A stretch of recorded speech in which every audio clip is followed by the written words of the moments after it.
I saw that I am the only one who can start the recording.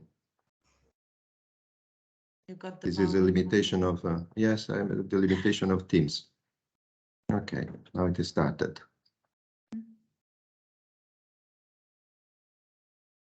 If it's okay for everyone, I will take a few screenshots during our event. If anybody doesn't want to be in the picture, just shout a message and I will either blur you or avoid to take the screenshot, okay? I wish I had a cinema-like big screen to have everybody at the same time, but I will do my best. I will do my best. Grazie.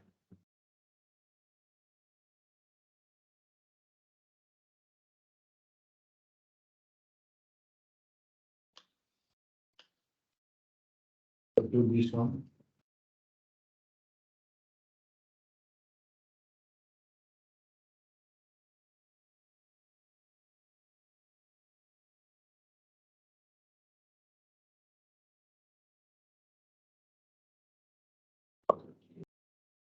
Suggest.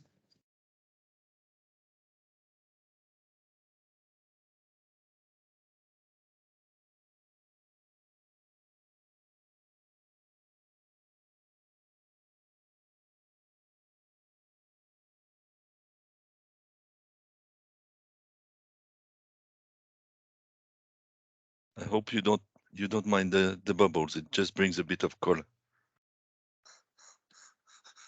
As I said, it is a celebration. It is a kid birthday, you know, very fun. a kid Good. birthday. Okay. Rosa, welcome. Grazie per esserci. I'll be there. And it's very, very pleasure to meet all of you, even remotely. Even remotely, even if. Yeah. Okay, in 3 minutes we will go, okay? The recording is already on, so what about Umberto Minopoli? Is someone able to search Minopoli? I will have a telephone call.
Walter.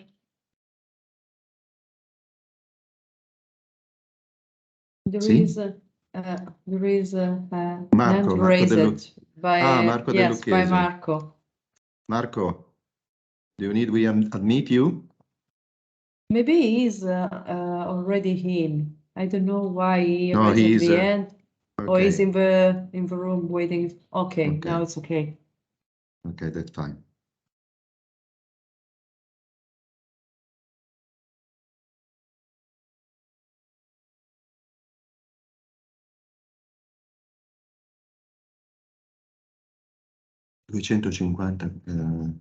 Iscritti. There are 250 who subscribed for the event. At the moment, we have only 75 plus the. 103. Sorry? 103 already.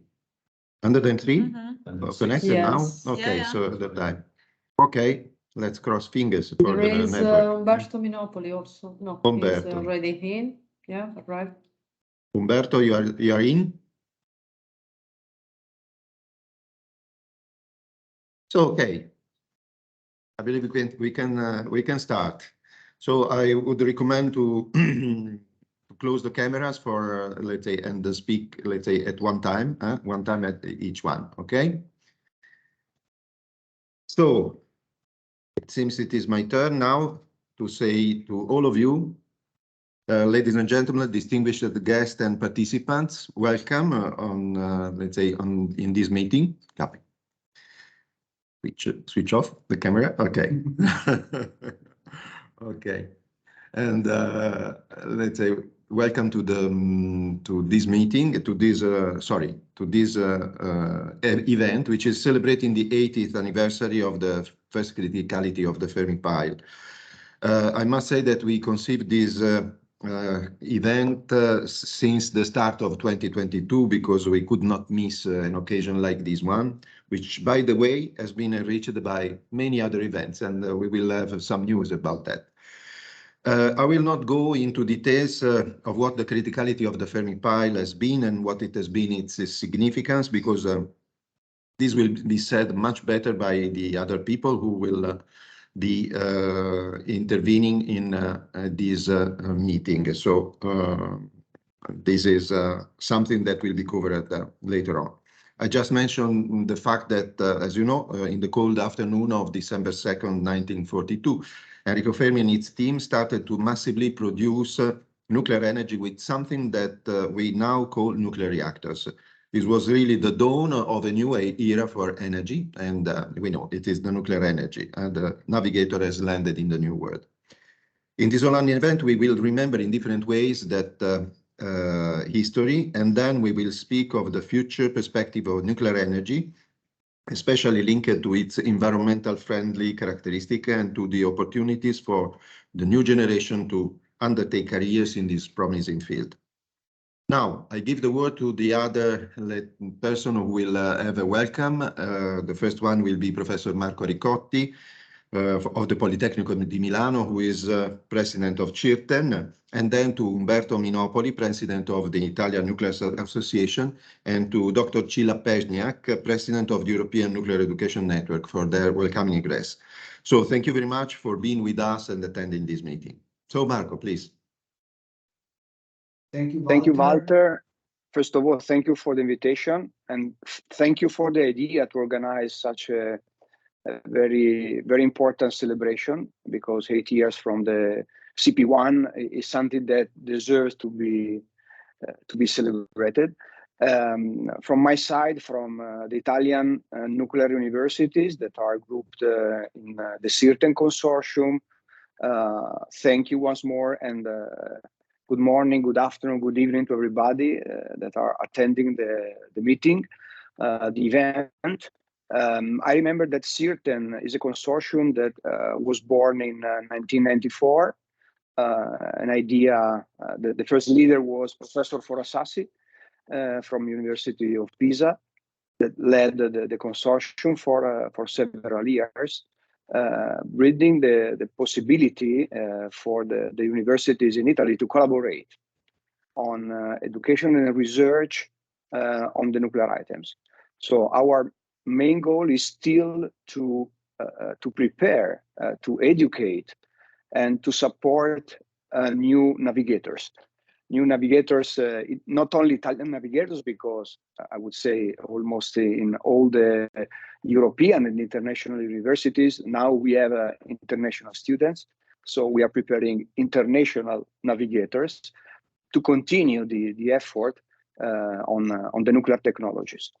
The 7 universities in Italy, Politecnico di Torino, Politecnico di Milano, University of Padua, University of Pisa, then University of Rome La Sapienza, University of Bologna, and University of Palermo are still engaged in supporting the development of those technologies in research and education. And the strange thing for Italy, as you may know, what is the history of Italy after Fermi event during the last decades, the interesting issue is that the young generations, new young students, are increasing in number attending our nuclear engineering course or nuclear engineering related courses. The interest and the opportunity for the students to enter in contact with such a very inspiring and challenging field is something that is inspiring also ourselves as researchers and professors. So it is a good news for nuclear technology and nuclear education at large. We experienced today with Walter, with Willem, with Gabriel, and with Stefano. We are here in the same room, but we joined an important event for not only for Politecnico Milano, but I would say for Italy, for the Italian people that are engaged and involved in such a technology. We had the opportunity to offer, to award Ambassador Rafael Mariano Grossi, the Director General of IAEA, of the Nuclear Engineering Master of Science degree. And he had a very, very inspiring and interesting speech about the opportunities that are in front of us, and also the responsibilities, the social and the political responsibilities of such a technology. I think that his inspiring speech is the best, let's say, is the best legacy that I want to share also with you today, about both the enthusiasm but also the responsibility that we have, old and young navigators, in continuing developing and offering our effort and our contribution to the development of the nuclear technology. So, Walter, thank you once more for inviting us, and have a nice event. Okay, thank you very much, Marco. Then, Umberto, are you able to join us? Umberto Minopoli?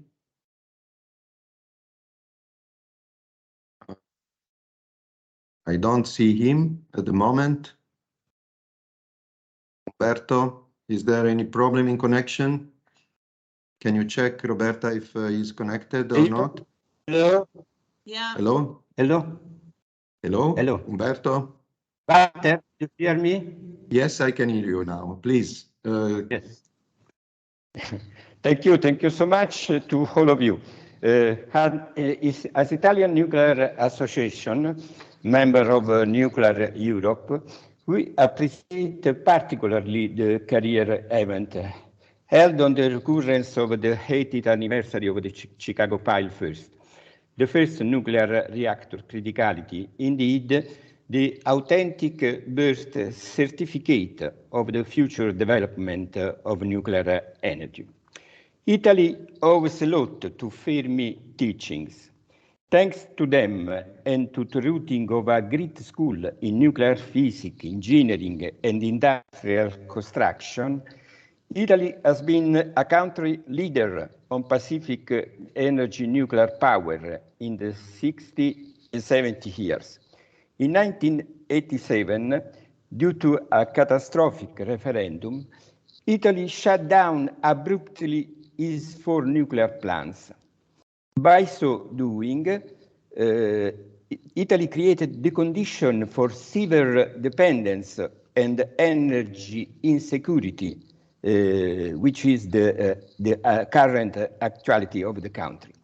On the basis of the European climate change challenge and the aim to remove Russian fossil fuels from our system to ensure the supply of clean and abundant energy in the future and to diversify European power portfolio, the Italian Nuclear Association is committed to a return of nuclear activities in our country within an European framework of full use of existing nuclear fleet of third generation MPP and as an effective deployment of scheduled future nuclear SMR fourth generation nuclear fusion. Dear participants, this career event is held in a phase of rebirth of interest in nuclear in Europe. We hope that this return will be transformed in a true renaissance of this important technology, truly strategic for achieving European goals in all aspects of a future low-carbon society. This is the goal of Italian Nuclear Association. At this meeting is very focused on these objectives and aims of the nuclear community in Europe and in the world. Thank you so much, and please be confident on the support of the Italian nuclear community. Thank you. Thank you very much to Dr. Minopoli. And now it is the time of Scilla Pesniak. Please, you can switch on the camera. So Umberto, you can switch off yours. Thank you. Thank you very much. Dear organizers, colleagues and participants, thank you for the kind invitation. I am very sorry that I cannot attend the event in person, but I'm currently in Serbia. We have the IA workshop at the University of Novi Sad, who is also our member, the NN member. It is a great honor for the European Nuclear Education Network and for me personally that we can celebrate all together the 60th anniversary of the first nuclear reactor criticality.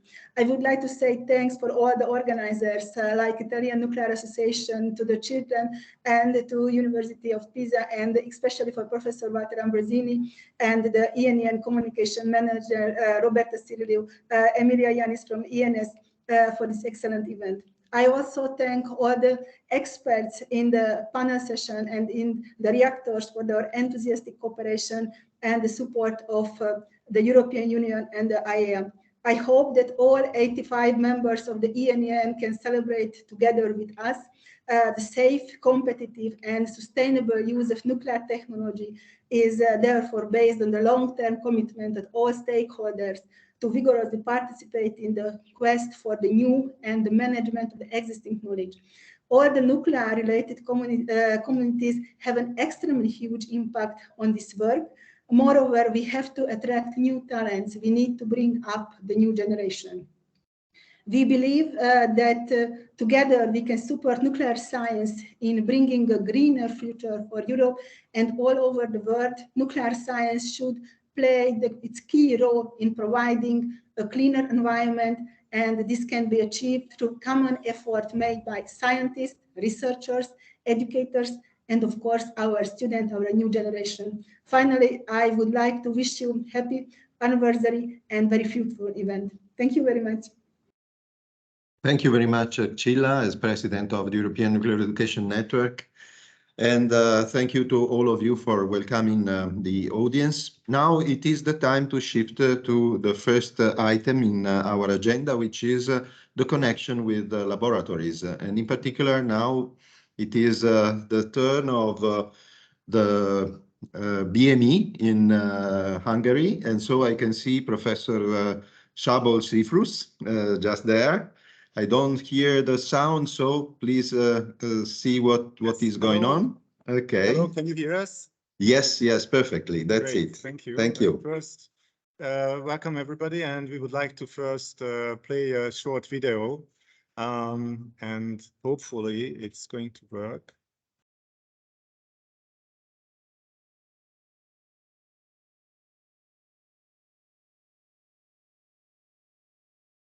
Okay, we saw the video for a while, and then share the sound as well.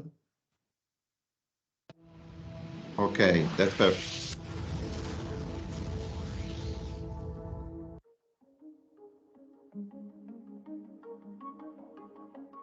In 1942, Enrico Fermi and a group of scientists constructed the world's first human-made nuclear reactor.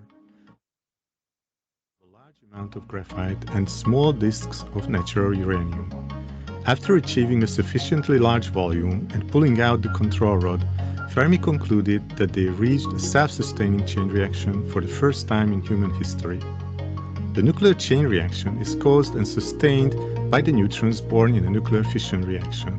Upon collision with neutrons, uranium nuclei explode into two smaller nuclei, which move with an extremely high kinetic energy. As these nuclei are stopped inside the nuclear fuel, the kinetic energy is converted to heat. At the same time, we can observe that neutrons are also generated in the fission process. When born, they have high kinetic energy as well. However, the vast majority of nuclear reactors contain some moderator material which slows down the neutrons. When really slow, neutrons are very capable of causing another fission reaction.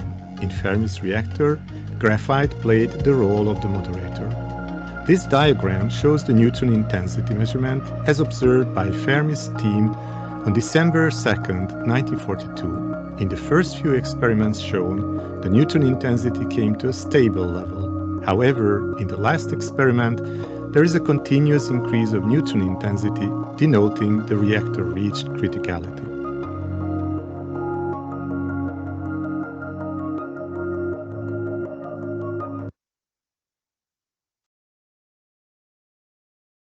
So next, we're going to share another screen. We just finished a measurement, which is actually a critical measurement at our reactor. As you can see here in the screen, we just reached criticality after a certain time. This shows that very similarly to how Fermi reached criticality, we achieved higher and higher neutron intensities in a subcritical reactor. As the subcritical multiplication increased, the neutron intensity increased. And after a certain time, we also reached criticality. This last part shows that the reactor gradually became critical. And when we join you next time, we're going to show you how the critical reactor behaves. And at the larger power, you will see another interesting phenomenon. Thank you. Okay, thank you very much. And now we have the Joseph Stefan Institute, the team of the reactor in the Joseph Stefan Institute, which will continue the presentation. So please share your screen.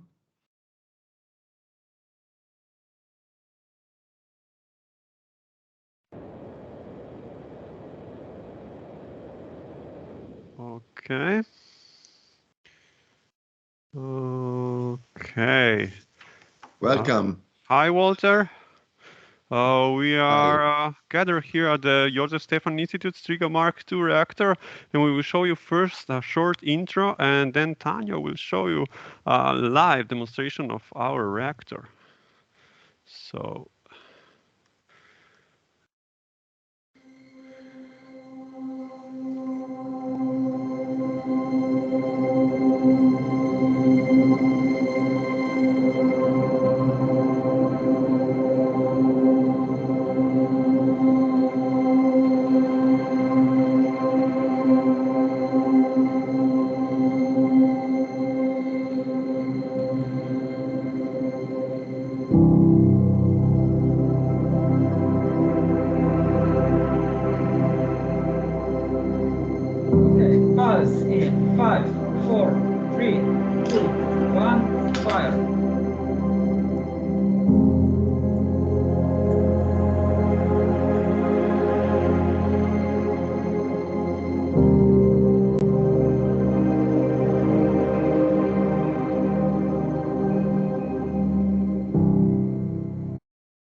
Welcome to the Joseph Stefan Institute.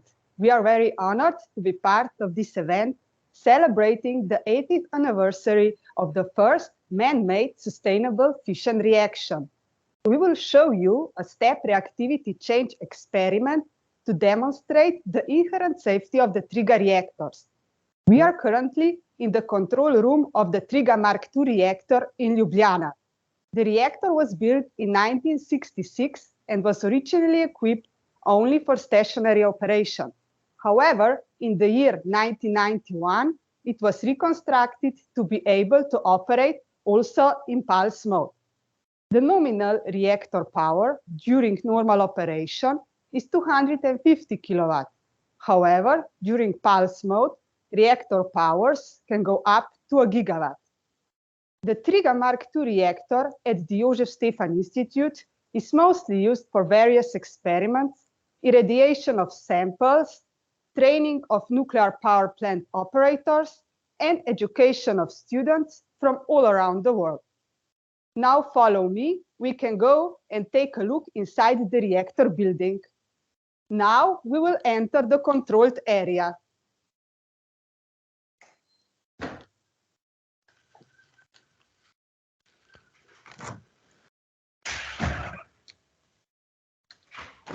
Now Tanya is going on the reactor platform, from where the reactor core will be seen.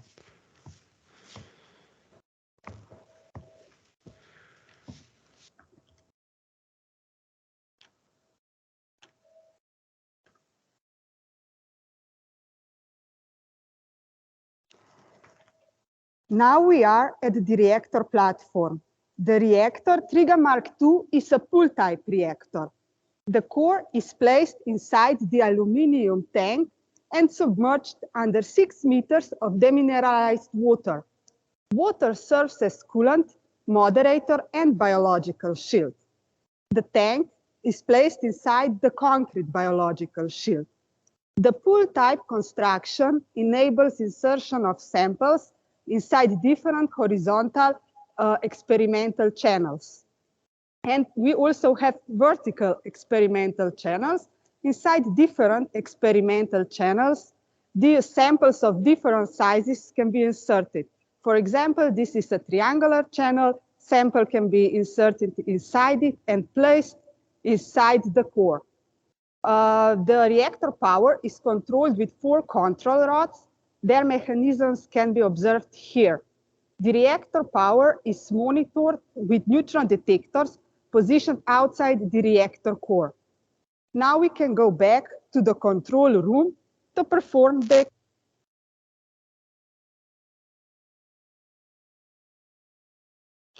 The neutron flux of our reactor is well characterized, which is why our reactor is the reference testing facility for neutron radiation hardness testing for CERN.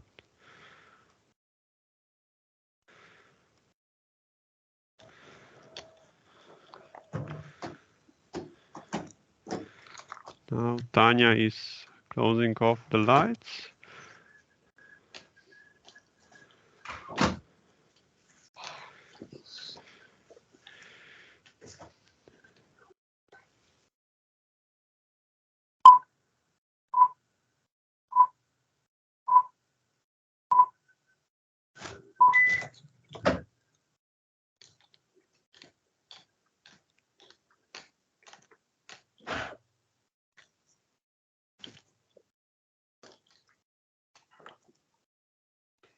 For monitoring the reactor behavior, we will use the digital meter of reactivity, which calculates the reactivity from the measured neutron flux using the inverse point kinetic equations.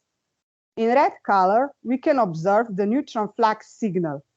In green, the fuel temperature, and in blue, the reactivity. We can observe that currently the inserted reactivity is 0, which means that the reactor is critical. We will perform the step reactivity change by withdrawing one of the control rods. Currently, the reactor power is 400 watts, which is below the temperature feedback effects. We will perform the step reactivity change and observe the reactor behavior. Reactor operator, please withdraw the regulating control rod for 45 steps. Okay, withdrawing regulating control rod.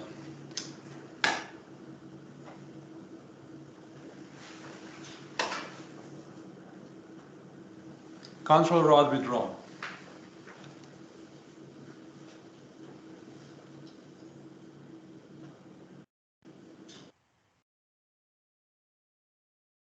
Okay, we can see now clearly in blue the reactivity change, and in red how the neutron flux is increasing, and also now the fuel temperature in green, which is also increasing.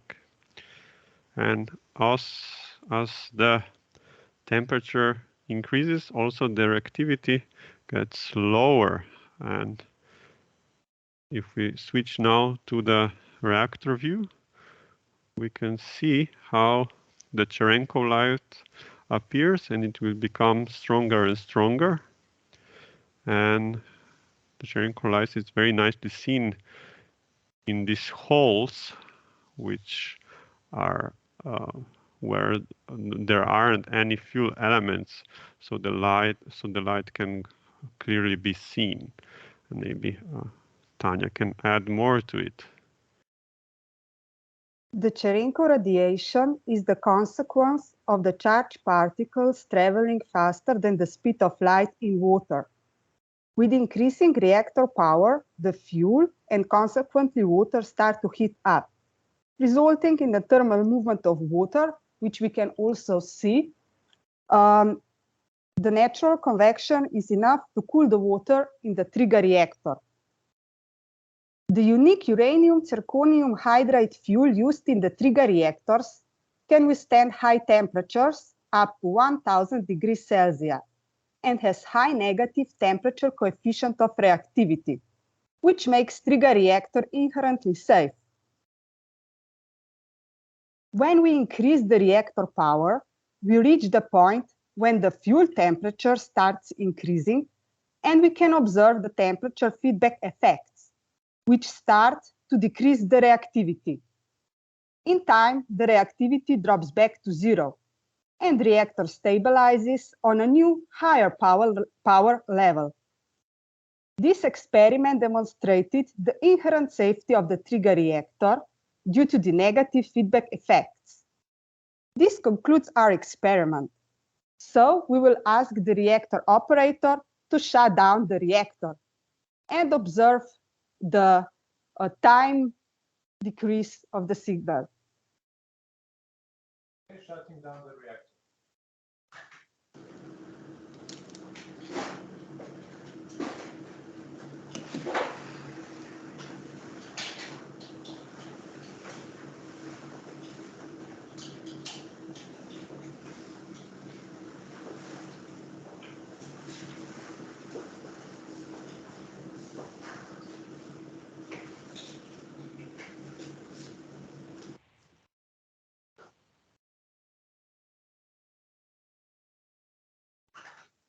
This concludes our experiment. Thank you for joining us, and we look forward for the rest of the celebration. Thank you. Thank you, Tanya, and thank you, all the people in the ASI. Now the word is going back to BME reactor, Professor Szabolcs and so on. Please, something more? Bye. Bye, see you. Thank you. Bye, so BME, you can take the word now.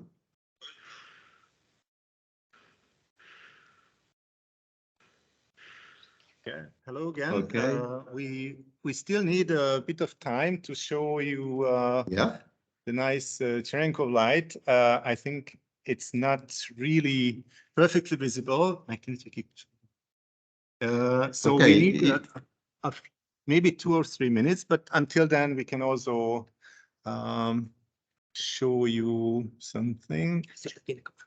Yeah, we just turn off the lights so that the Cherenkov light will be more visible. And until then, I'm going to just tell you a few words about our reactor. So this facility is operated by the University of Technology of Budapest, and this has been operating since 1971. And now you can see the nice Cherenkov light as it is clearer and clearer and better visible as the power of the reactor is increasing. I think it's quite nicely seen, this blue light. And as we know, the electrons in water go faster than the speed of light in water, which creates this beautiful Cherenkov light, which is a kind of effect representative to the chain reaction and to the particles which are there in the water. And we would like now to take this opportunity to give this view as a tribute to Enrico Fermi and his colleagues in 1942, and to remember them as they were really great scientists. And thank you very much. This was our contribution to this event. Thank you very much.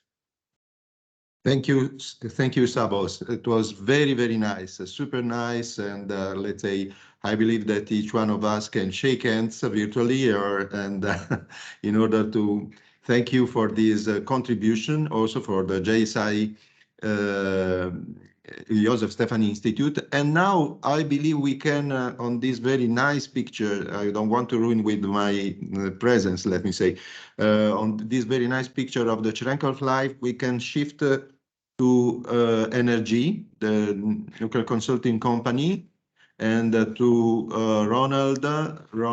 Dr. Ronald Schramm, who will tell us, let's say, things about non-power application of nuclear energy.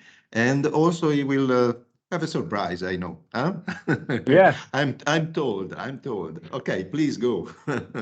Yes, dear Walter, dear guests to this wonderful meeting. So thank you, first of all, for inviting me. I was talking to Walter 6 weeks ago in Pisa, and then he talked about this wonderful event, which I appreciate very much, because when he told me about the anniversary of the critical pile, I wasn't aware that it was this day, but I said, I have something on my desk that is, in fact, reminding of this wonderful event. And it's basically this. I hope you can see it.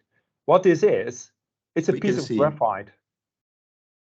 You may be able to read it. It says critical pile. It says December 2nd, 1942, and it's a piece of graphite in a glass bulb. And I cherish this because I did receive it on a global conference when I was a speaker in some global conference in the US. So I think it's very, very interesting because it marks the very important start of nuclear history and the benefits of that nuclear history in energy and health. And I have a few slides, so I will try to put them on the screen. Because although we have a reactor running only 200 meters away from here, it's not so easy for me to go inside.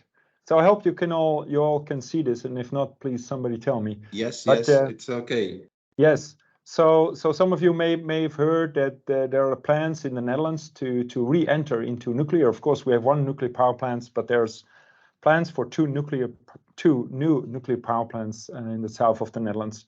So this is one of the benefits in the energy domain. And I will talk about some other non-power nuclear application, which is more going into the medical. Now, about this graphite, there were 330 tons of graphite in the first critical pile. So I thought it was quite unique what I just showed you, but I presume there's a lot of other people that have it, and they should remain it and keep it as a memory of this wonderful event.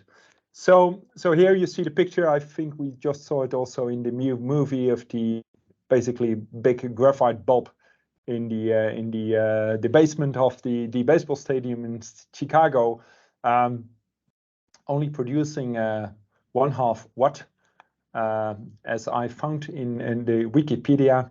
And What I also found is that at that time, Fermi was warned by some physics experts that to not do this, because this reaction, this chain reaction, may run away. Now, if we try to imagine imagine that you have the confidence in science and also, I think, some courage to build a first critical power and to really do it. It's similar to launching Apollo for the first time into space or make a moon lander. And this is really, for me, very impressive, and I hope it resonates with people, younger people that may want to enter into the nuclear sector, because we need you. So the non-power applications, they are deployed in research reactor, and since then, lots and lots of research reactors were built. You know that there's been more research reactor globally than there are power reactors, for a good reason, because I will tell you in the next slide. Anyway, this is a nice overview of the IAEA research reactor database, and the numbers are reflecting the number of reactors that are operational or have been in operation. And to be more precise, in total, 841 research reactors. These may be, critical assemblies, zero power facilities, up to, larger scale research reactor and anything in between. There are 223 reactors in operation. We've seen a few nice examples just a few minutes ago. There's 24 under constructions, and the other categories, they are permanent shutdown or under decommissioning or decommissioned. So it adds up to 841. These research reactors, they are non-power. They are not used for deployment of the power or electricity. They are used basically as neutron factories. And many of the world's nuclear reactors are used in a number of categories.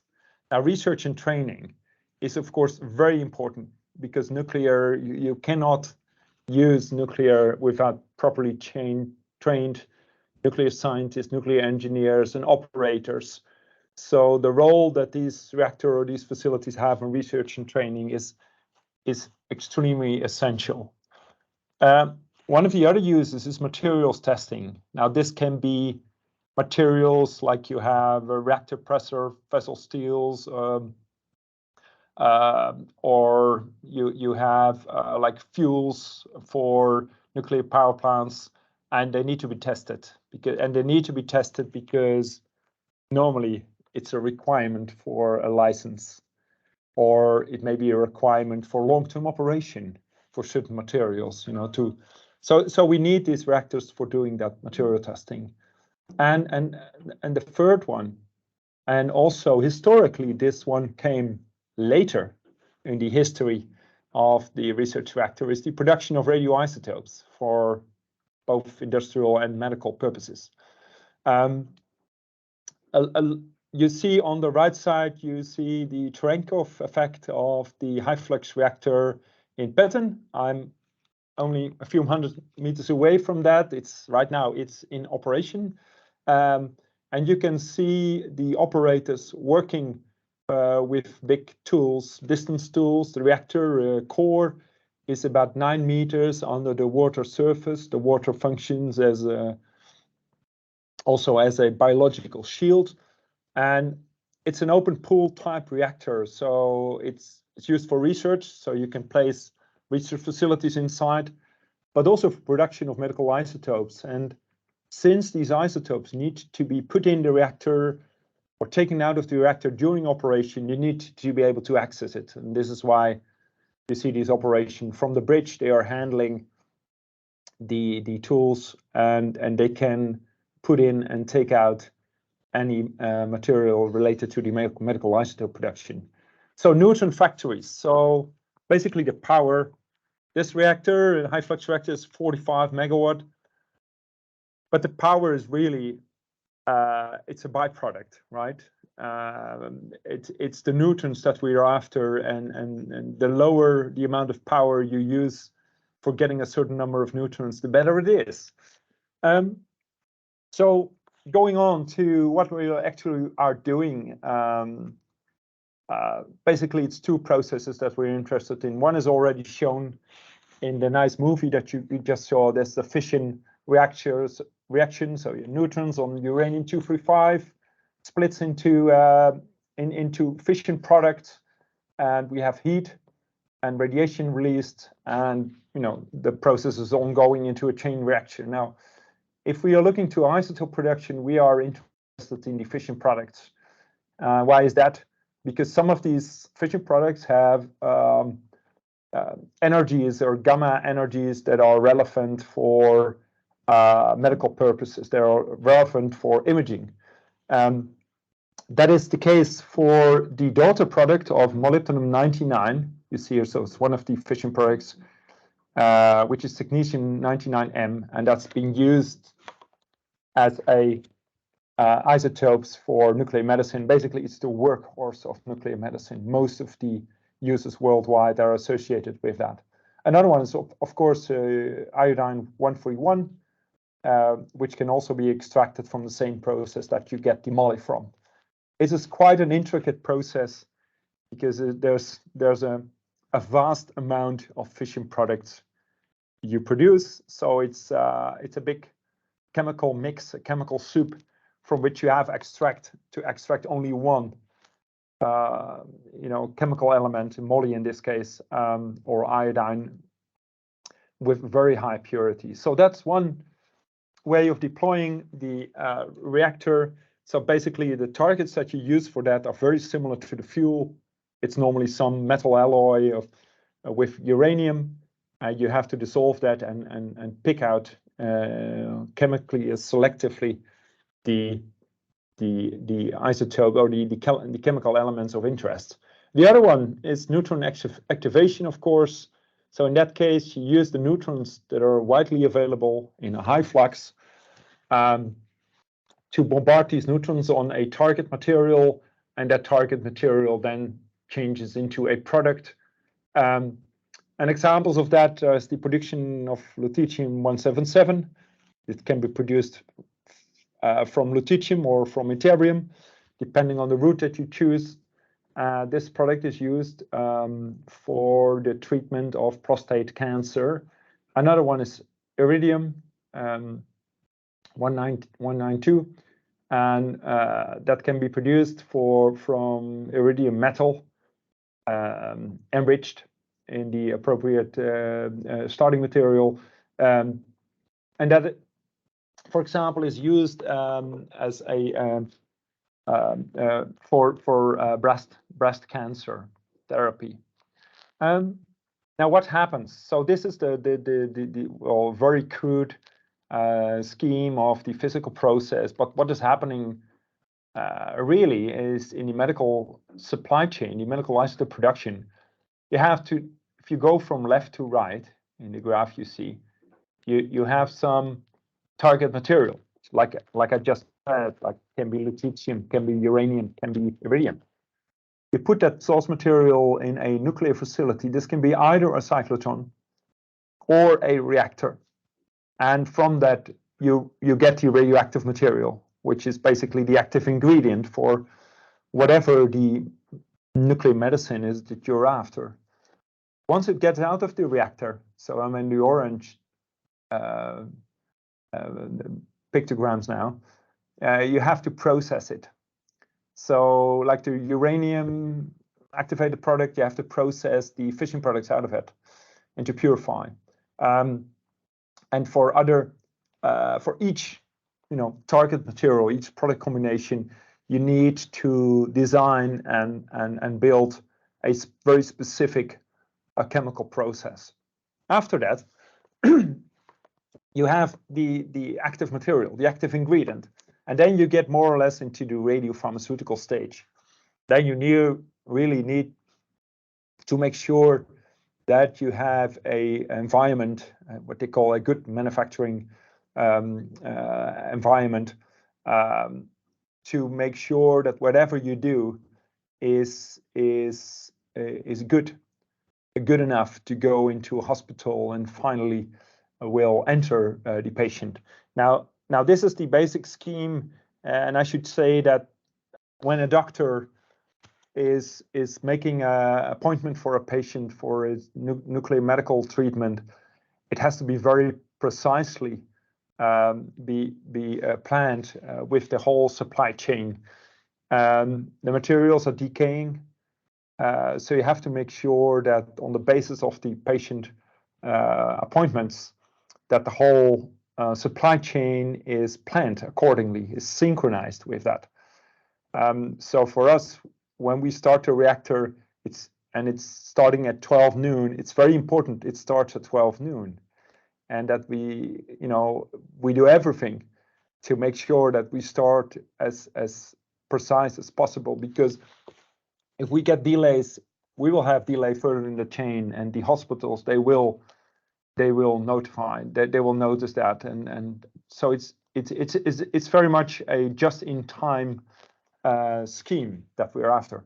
Now here we see also innovation. So we do a lot of research more and more with the academies, so the nuclear medical universities that do a lot of research into nuclear medicine that will be maybe on the market in 10 years or 15 years from now. So they have to do clinical research. And to do that clinical research, you need the material that's not just on the market. So we are building now a facility, a field lab, in which we can make small samples of that material that is required for the performance of the clinical trials. So innovation is very much a part of what we are doing together with irradiation and processing. So it helps us to prepare to be prepared whatever comes on the market within 10 years from now. Okay, so I'm going to my last slides. So standing on the shoulder of the giants. So thanks to Fermi and thanks to his fellow pioneers, and we can benefit from power and non-power applications, and I would say energy, health, and a lot of material research. So for the next 80 years from now, we need to maintain our nuclear infrastructure, and for that, this is an online career event. We need new nuclear workers and scientists and operators and support staff and what have you. This is extremely crucial. The nuclear medical world, it's increasing, demand is increasing. We see that the nuclear energy is increasing. So we really need to attract young people to work in our beautiful nuclear sector. And we need new nuclear materials and fuels for the reactors to come, the new generation reactors. And as I just said, we need new nuclear medicine. But we cannot do that without the irradiation infrastructures. And I've just told you about our HFR. It's been built in 1961, only 19 years after Fermi's critical power 1. And now we are preparing for a new reactor, which is the Pulitzer reactor. You see some artist impression here. And basically, I'm now in a building site here in Petten. So they are preparing now the laydown area for this reactor, which will take over the role of the Pulitzer reactor. Here you can see how our the dunes, we are close to the sea here in Petten, will transform with, on the left side, on the far left side, the nuclear health center, new processing facility, where you read the health, the reactor, and support in office buildings. So this is what we are doing, and a lot of you are working on similar activities to maintain your nuclear infrastructure, which is very vital for the future of the non-power applications of fission. So thank you very much. Thank you, Ronald, for this excellent explanation about the non-power application of nuclear energy. And this is ending our first part of the event, which is the experimental one, we can say, in some sense. And at the end of this phase, we should open a fiasco of Chianti wine. This is something that we found a little bit difficult to do in virtual, let me say. We should do it in presence. And by the way, we can blame to encourage the abuse of alcohol, which is not the case, of course. But anyway, that's ending the experimental part of our event. And now we are shifting to the historical one. And so we have an interview which was made by Roberta Cirillo, who is a communication officer and project manager in the European Nuclear Education Network. And Roberta, do you want to say a few words while I'm preparing to share the screen and doing this and showing your excellent job in interviewing Mr. Rhodes, please? Thank you so much, Walter. What can I say? I mean, it was really an honor to meet Mr. Rhodes. I know. I mean, a lot of credit goes to you, because you found the connection and you established the connection. It was extremely interesting to interview him because he's really someone who is fascinated by nuclear energy, someone who has really has a passion for what he does and what he writes. And I mean, the fact that he's a Pulitzer winner, I guess, is the official recognition of the outstanding work that he has done with his books. So I think it was really an enriching experience, and I was very, very lucky in being the one asking him questions. I hope everyone will feel the same after this short nuclear history type of chat. And I really wish everybody good watching and enjoy the video. Thank you very much, Roberta. So now I'm sharing the screen. I'm making this thing. Let me say, I should see now my, my scroll bar. Okay, that's it. Let me know if everything is okay. Can you hear the sound?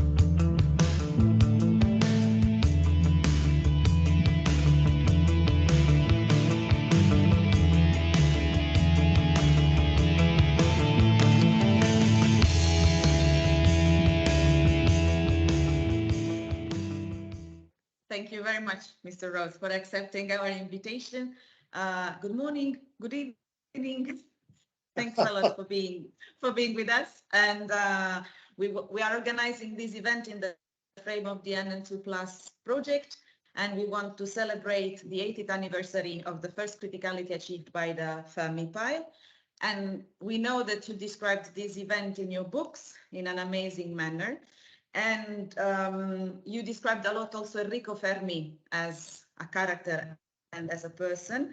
There are a lot of anecdotes in your work. There is a lot of information about Enrico Fermi as a man. And Enrico Fermi actually was witnessing this event and was very much taken by this, but needed to go home to think about it in total solitude. So a leader which also needs to be by himself to think about what he has seen. If you had to tell something about Enrico Fermi today, what would be your message for young students today, thinking about science, how it was made back in the past, where means were much more simple, but men were very much ingenious? And what would be the message today for young researchers and students? How can they be inspired? You know, I think Fermi was the last of the physicists who encompassed both theoretical physics first rank and experimental physics first rank. It became sufficiently, I guess, complicated, or perhaps there just weren't that many geniuses like Fermi around. But one way or another, no one since then has really encompassed so much of physics within his work. So we have him doing a theory of beta decay in the 1930s, a very important theory, and at the same time working on the development of artificial radioactivity, and then, of course, later inventing the nuclear reactor along with his fellow patent holder, Leo Szilard. So Fermi is a model for someone with enormous range. And I don't know if that's inspiring or not. It may be intimidating, but one way or another, he certainly is a model of a physicist in the largest possible way. That's great. That's great. Yeah, I think people will not feel intimidated. I mean, very good models can always be like, you know, you need to see the light that you want to aspire to, and that can be actually something that drags you to do your best every day of your life, in your work, in your studies, in your career, in general. And actually, Enrico Fermi, okay, an exceptional person. I mean, I must add that I'm super proud because he was Italian like me. So I mean, I cannot conceal this. But to be honest, what is impressive for me is that a person with so much potential as a leader who also needs a lot of time by himself. At some point, something special happened. I mean, the criticality was actually reached in Chicago in this experiment, which was actually going on. And what do you think Enrico Fermi lived and felt in that moment? I mean, I know you collected a lot of eyewitness testimonies. So today, our event has a lot of moments, and we will also try to show reactors reaching criticality live. So let's say that we try to revive a bit the emotion of criticality. But if you want to think about what happened at the moment, how would you summarize what happened in Chicago 80 years ago? Can we try to live again those events? What would be your thought about it? Well, the event itself was so momentous, but there was a lot of work before then that Fermi did. Very systematic work. He began, he and Szilard did an experiment with a tank of water not long after the discovery of nuclear fission in Christmas time in 1938. So in the early spring of 1939, he and Szilard were interested in seeing if there was neutron multiplication with slow neutrons in uranium.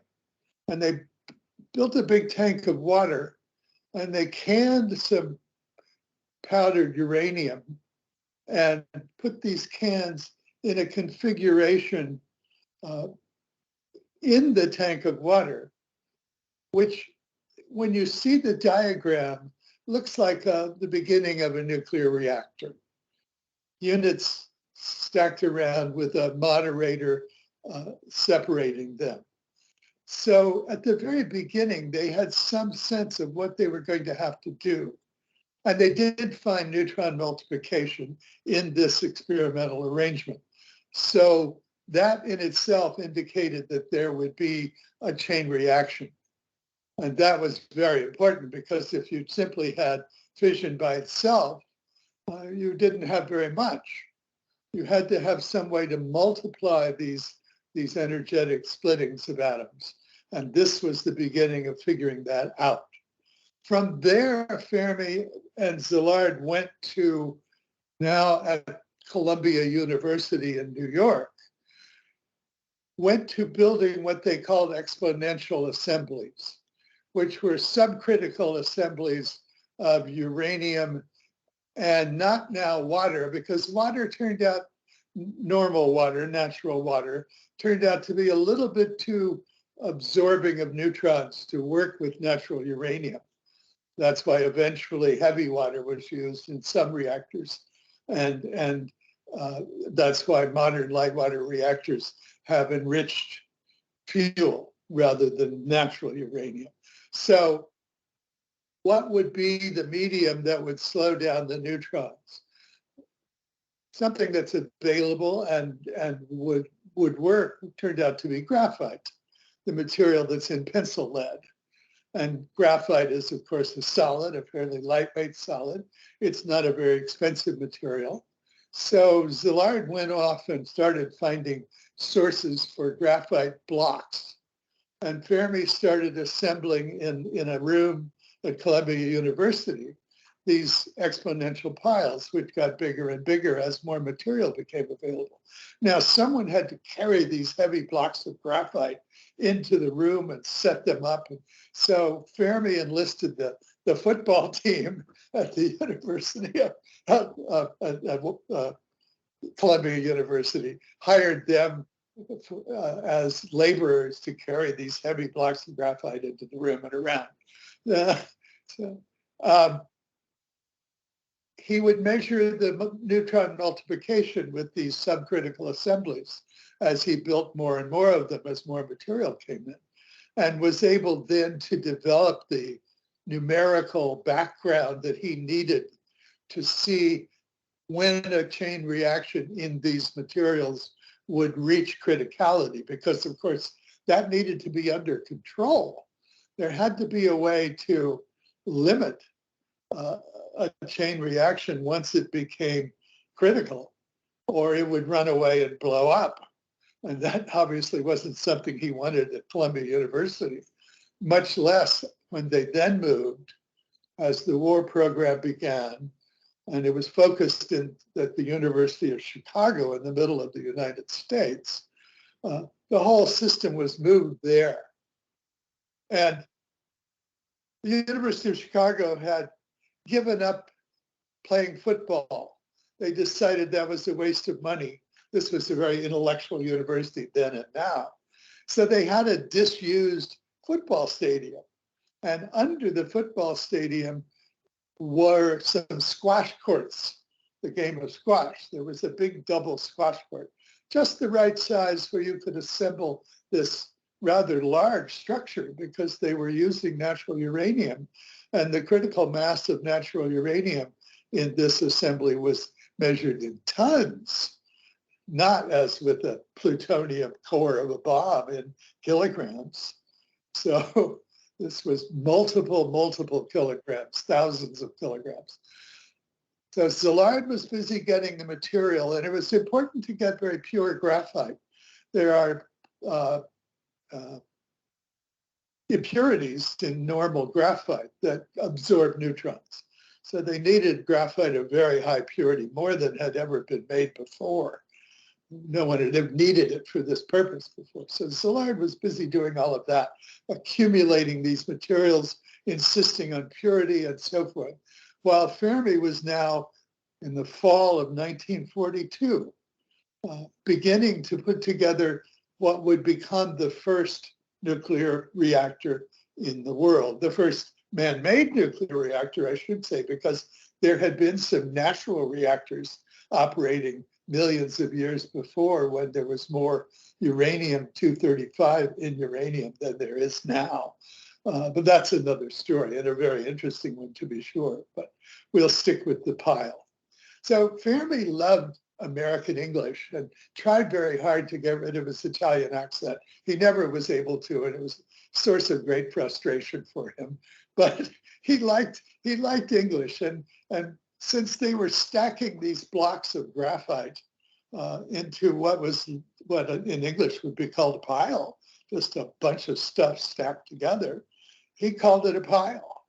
People thought later it was an allusion to Villa, the Italian inventor of the battery, but it wasn't. It was just an Americanism that he liked. So the system was graphite bricks about the size of a shoebox, drilled with blind holes, into which would be inserted either a puck-shaped piece of pressed uranium oxide. They had a lot of that, or a piece of uranium metal. They only had about 6 tons of uranium metal, which is not a lot. Of course, uranium is a very dense material, twice as heavy as lead in terms of density. So they didn't have a lot of the uranium metal, and that was going to go in the middle of this assembly. And originally, because of the questions of the purity of the material, it wasn't clear how much they would need, but it looked as if the assembly would have to be basically a spherical set of pieces inside this large cubic structure, the pile itself. As it turned out, they got enough uranium metal to be able to make a sort of a doorknob shaped, about the size of a two-car garage, quite a large doorknob structure. Fermi had estimated that it would take about 60 layers of these bricks with these materials inserted in them in a spherical shape to get to criticality. As it turned out, he saw that he was going to get there by layer number 57. But you can get a sense of just how much this thing cost. About $1.5 million when dollars actually had value back then. So, but it was quite an expensive arrangement. So by the fall of 1942, all this now was secret, but it was time to build the pile itself. And again, young graduate students substituted for football players now, carrying these blocks around. Everybody ended the day covered with graphite dust, which gets into the pores and you really can't wash it off. So they just spent 3 months building this pile covered with graphite and going home and trying to wash it out and not being able to tell their wives what they were doing and so forth. But gradually they brought the materials in, they put the materials in the blocks. There was a machining operation going on in another part of the university to make all this material. And slowly they reached the point just before December 2nd, 1942, a very cold day in Chicago, 0 degrees Fahrenheit, very, very cold indeed. People stopping to make pancakes in their homes and eating breakfast and then going over to the building downstairs. It was not heated, this squash court, so everyone was wearing overcoats. All of the illustrations that were made at this event show people in their shirt sleeves. No, they were cold. It was cold in there.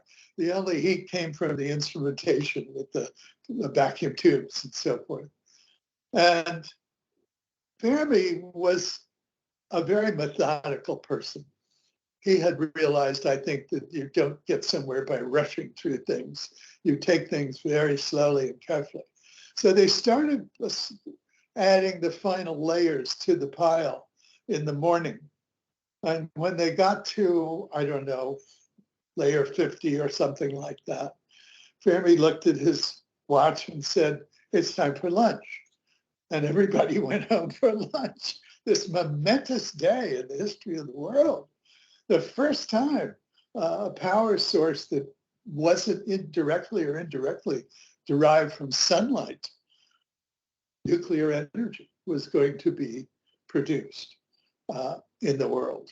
And Fermi stops for lunch and goes home. And yes, by then he had everything calculated. He knew exactly where they were. I had mentioned that they needed to have some way to control the reactor. And there were control rods. They were strips of wood covered with cadmium foil.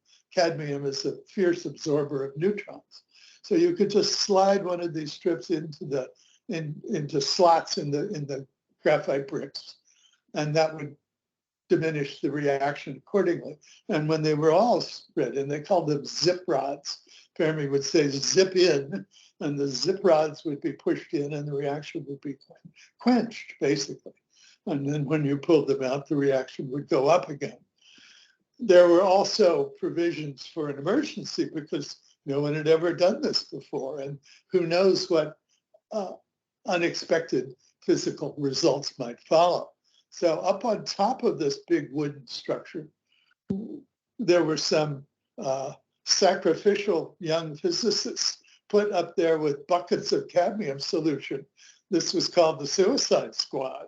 if the reactor began to run away, they were supposed to pour this cadmium solution directly into the pile, which would have ruined it, but of course would have stopped any runaway reaction. So that's the setting, and people come back from lunch, and now finally Fermi is ready to go, and they leave the zip rods in and they put the rest of the bricks in, and then he has the rod slowly withdrawn, and he's following it on a cathode ray tube that shows the multiplication rate. And finally, at something like 2:30 or so in the afternoon, Fermi looks at the graph and says the pile is now critical, and they have their reaction. It's a very small reaction. It's 1.00006. That's the multiplication factor, just barely increasing. And he lets it run for about 20 minutes, and then he says, zip in, and in go the cadmium rods, and the reactor stops. So he's demonstrated everything he set out to demonstrate. Everyone, I'm sure, cheered at that point.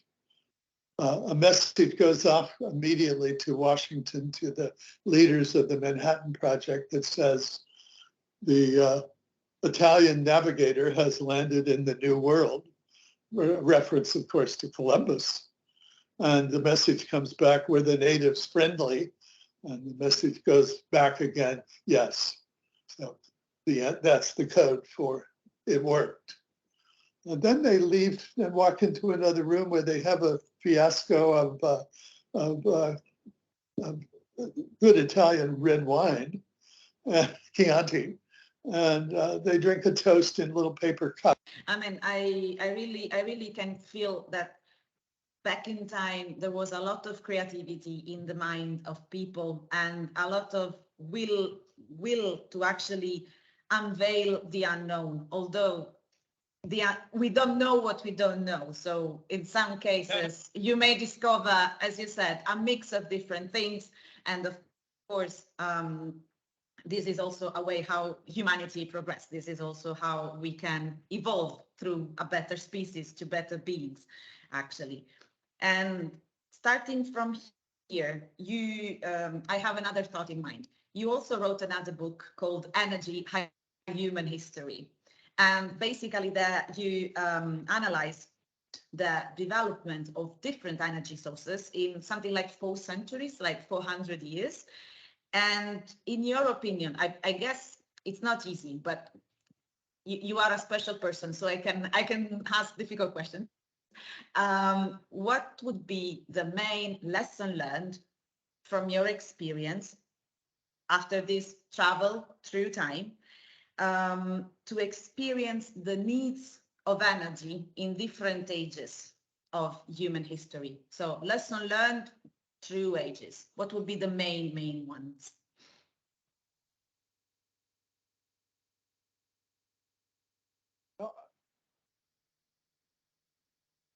One that has always intrigued me about writing about technology is that it often seems that the most significant change that comes from a new technology are the unintended consequences, the ones that people don't realize are going to follow. But for example, when the English back in the Elizabethan era ran out of available wood supplies to burn in their homes, they had to switch to coal. And the characteristics of coal are so different from wood that an enormous change in infrastructure had to follow. And that is the other change that I find so fascinating. People usually think when a new technology appears that, great, it's going to fix things. That'll solve our problems. But it turns out you have to build a whole infrastructure as well. We're seeing that today with the development of electric vehicles. In the United States, until quite recently, and really still today, electric cars, because of their limited range, have to have stations where they can be recharged. And there aren't very many of those yet in the United States. So people can't drive from from Los Angeles to New York. It's just not possible yet without stopping overnight along the way and finding someplace to plug your car in. So you have to build the infrastructure. And that's been true, of course, with every introduction of a new source of energy. It's true today with nuclear power, although it's well along the way now. And in addition, besides infrastructure, there's resistance, strong resistance to new technologies from the people who are invested in the old technologies, from people who don't trust the new technology. You know, when electric lighting came in England in the 19th century, many people who were used to gaslight, which was a terrible source of light, it heated the rooms, it put fumes in the rooms. It wasn't a very good light, but people who were used to it said electric lights are too bright. We don't want those. And they refused to have their homes electrified and so on. So it's much more complicated and transitions take more time. And I find that particularly disturbing today because we don't have that much time. We need to make this transition away from fossil fuels as quickly as possible. And clearly what's going to happen, I think clearly, is there will be two major sources of energy that are dominant in the world by 2050. One is nuclear power and the other is natural gas. That's where we're going. But the resistance of the oil people and the coal people and so forth is intense today, certainly in the United States, where we have a constant battle between the political parties, one party being supportive of fossil fuels still. So it's all of these things together that make energy transitions so complicated and time-consuming. So one of your wonderful Italian physicists, Cesare Marchetti, calculated some years ago, working with others, that a typical energy transition takes about 100 years to manifest itself. 50 years to get from 0 to 10% of the world market, and another 50 years to get from 10% to 50% to dominance in the world market. And that's kind of why the renewables, for example, are not likely to dominate the world as people seem to dream they will. They haven't even reached, many of them, 10% yet. That means they've got a long way to go before they can take over at a larger scale. The energy sources that have already reached 10% and beyond are natural gas and nuclear power. So they've got the next period of dominance, and then other things may come along. Even poor old nuclear fusion may someday reach the point where it will actually work at an economic level. I don't know. So let's say, to connect to the last words that you used, would you agree in saying that nuclear actually is living again a moment of renewed interest right now? Also, let's say, in the light, you were mentioning this before, actually, in the light of all the emergency due to climate change. Let's say we do have to do something and we don't have so much time. Actually, we cannot waste any more time. Let's say nuclear energy has a potential.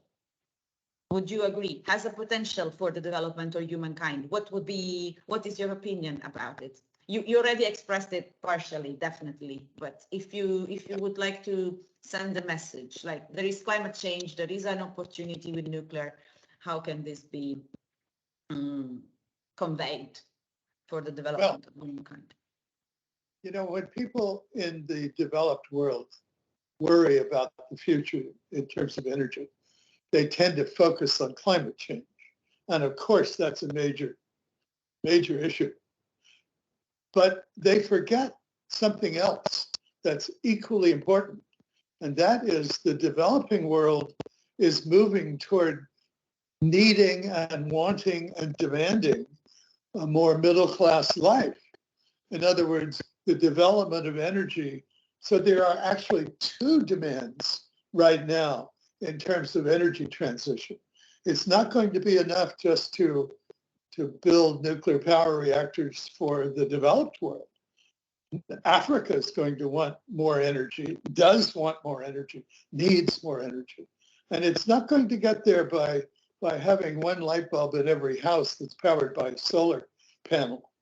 It's going to ask for and insist on the same kind of comfort. And, you know, there's a direct graphic relationship between amount of energy per capita available annually and lifespan that you can graph. I do in my book, I show the graph.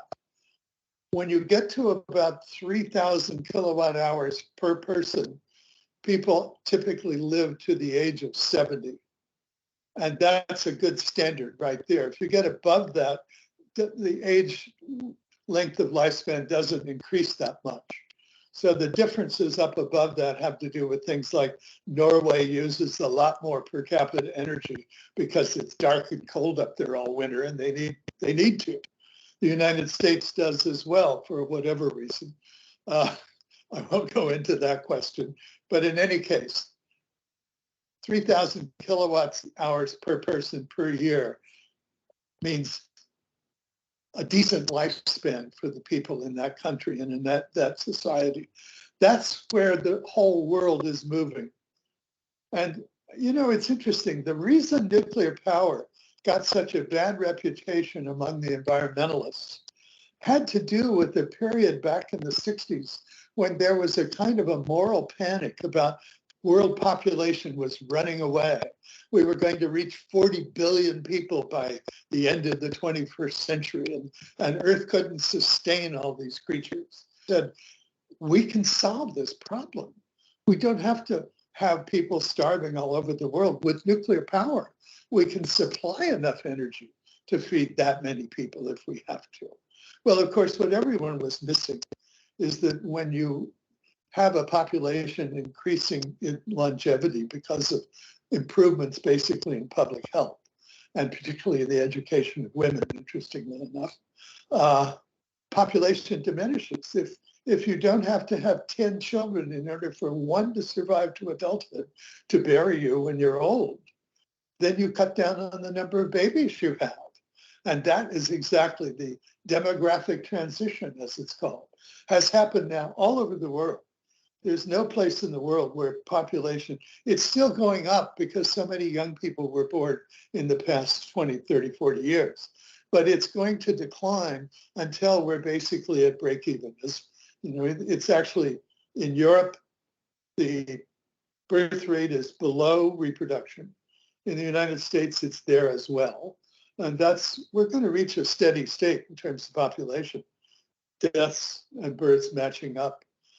So with that, you have the possibility not of letting everyone starve, but in fact of enough energy for everyone. And that is where I think nuclear comes in very importantly. So it's a double problem.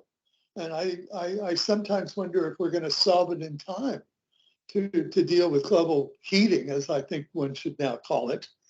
But it is solvable, and world population is pretty evidently, according to the World Health Organization, likely to level out at about 10 billion people. We just crossed the threshold of 8 billion in the last few months, actually. So we level out at about 10 billion, steady state, no more, no fewer. And with nuclear power and natural gas, we have the energy we need, and we can get rid of the fossil fuels. And by the way, one of the most important effects of nuclear energy is the reduction in air pollution. There was one peer-reviewed paper a few years ago that estimated that at least 1.8 million people had survived who would otherwise have died of lung diseases from air pollution because of the introduction of nuclear power around the world, but particularly in countries like France. France saw its air pollution reduced by a factor of 5 when it went overwhelmingly nuclear. Whereas Germany, which is anti-nuclear, is now burning brown coal, for God's sake. So there are clearly benefits in nuclear beyond the energy benefits. that have to do with public health issues. It's a win-win situation in my mind. And I've really stopped worrying about the anti-nuclear people because they're just going to have to step aside, and they're slowly realizing that they're not going to solve the problem by building windmills and solar panels. They're just not.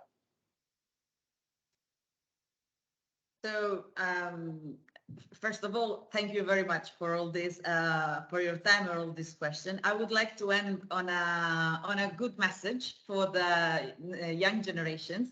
As you know, NN is the European Nuclear Education Network. I personally work here as communication officer and as project manager, and we are super interested in education and training in nuclear field. It's been actually, in a few months, it will be 20 years that the association is promoting nuclear careers.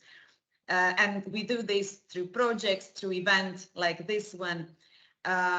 What would be the message that you personally would like to convey to the young and motivated students, let's say, thinking about hopes that a world can have and may have from a future work in the nuclear field? Well, I don't know if this happened in Europe, but in the United States, when there was so much anti-nuclear activity toward the end of the last century, particularly, people stopped going to graduate school in nuclear engineering and nuclear physics. It just didn't look like a promising field for a young person to go into. That's now changing. And I think anyone who is interested in a career in the nuclear field should have great hope that it's going to burgeon and expand in the next decades as its value as a non-carbon-based source of energy becomes increasingly evident, and as its demand on the part of the developing world expands the range of need for design and development of these machines. So I think people who are interested should definitely jump into the field. It's a developing field again and a promising field again. And I think that we can conclude on this very optimistic note. I mean, I thank you deeply for your kindness, for your time, and for your availability. It's been super interesting to have your experience shared. You are an historian of nuclear energy and you are a Pulitzer winner. So you are absolutely a reference in this history of nuclear energy. I thank you once more, and I hope that your contribution will reach as many people as possible. We will diffuse it massively, and thank you very much for being with us. Well, thank you. It's been very pleasant to talk with you. Thank you.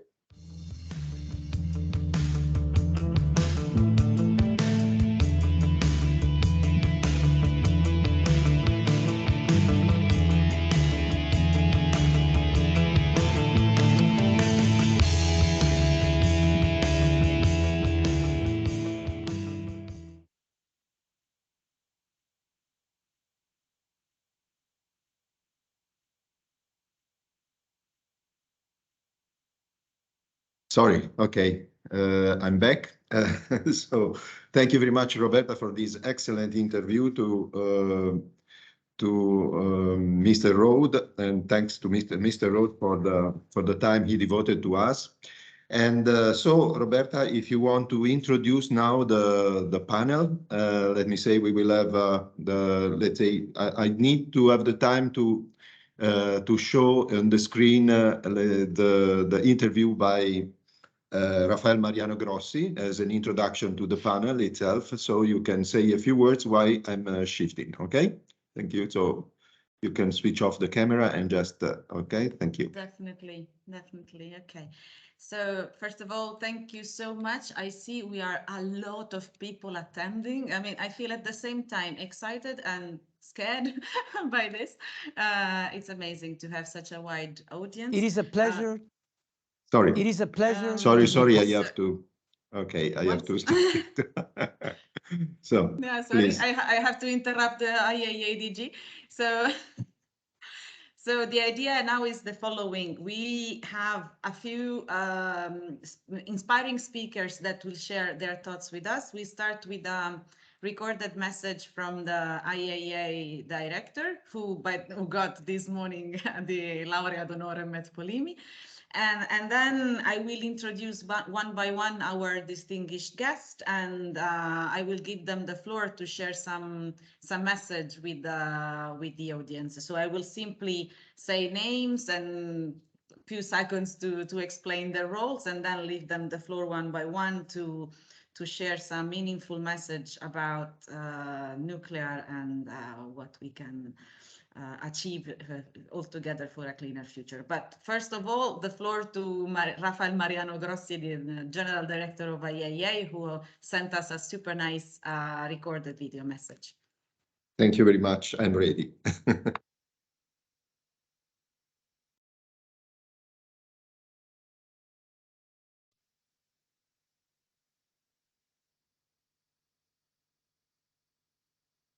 It is a pleasure to be part of the 80th anniversary of the Fermi pile criticality. Thank you to Professor Walter Ambrosini and the University of Pisa for hosting us.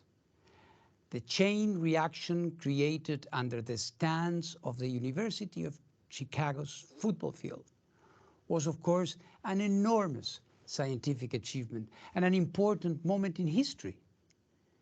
It's good to remember that it had its roots in the fertile soil of Italy's vibrant scientific community. After all, he was the Italian navigator who landed in the New World that day in Chicago. There was something very special about the camaraderie Enrico Fermi established with his fellow Italian scientists in the 1930s, and with its American and European colleagues too. Fermi's genius is, of course, beyond dispute. I, like many others, admire his ability to simplify complexity in answering theoretical questions and in designing his experiments. His fellow Italian physicist, Edoardo Amaldi, recalled that Fermi quoted a wisdom he attributed to Michelangelo. Quando hai fatto tutto quanto basta, non lo toccare più, se no si guasta. In English, when you have made enough that you believe it is sufficient, don't touch it anymore because you will spoil it. And that was also the case of the Fermi pile. It is extraordinary to think how intrepid the experiment was. Fermi apparently didn't tell the university president in fear it would be shut down because it was too dangerous. American historian Greg Herken wrote that, and I quote, "The only safeguards against an uncontrolled atomic chain reaction that would have irradiated a significant part of Chicago was an emergency control rod suspended from the balcony and a few buckets of neutron-absorbing cadmium sulfate." End of quote. Fortune favors the bold, and the rest, as they say, is history. Today, it is our turn to be bold, not in terms of flouting safety precautions, but in advancing the peaceful uses of nuclear science. We are again at a critical historical moment. It's not quite 1942, but our world is in crisis, and it's up to us to ensure that Fermi's scientific legacy is used to get us out of this crisis, rather than to deepen it. That's what we are working on here at the IAEA. In safeguards, we are working to prevent nuclear proliferation. In safety, we are trying to avoid a nuclear accident in Ukraine. And meanwhile, we are fulfilling our mandate to widen the global access to life-affirming uses of nuclear science and technology.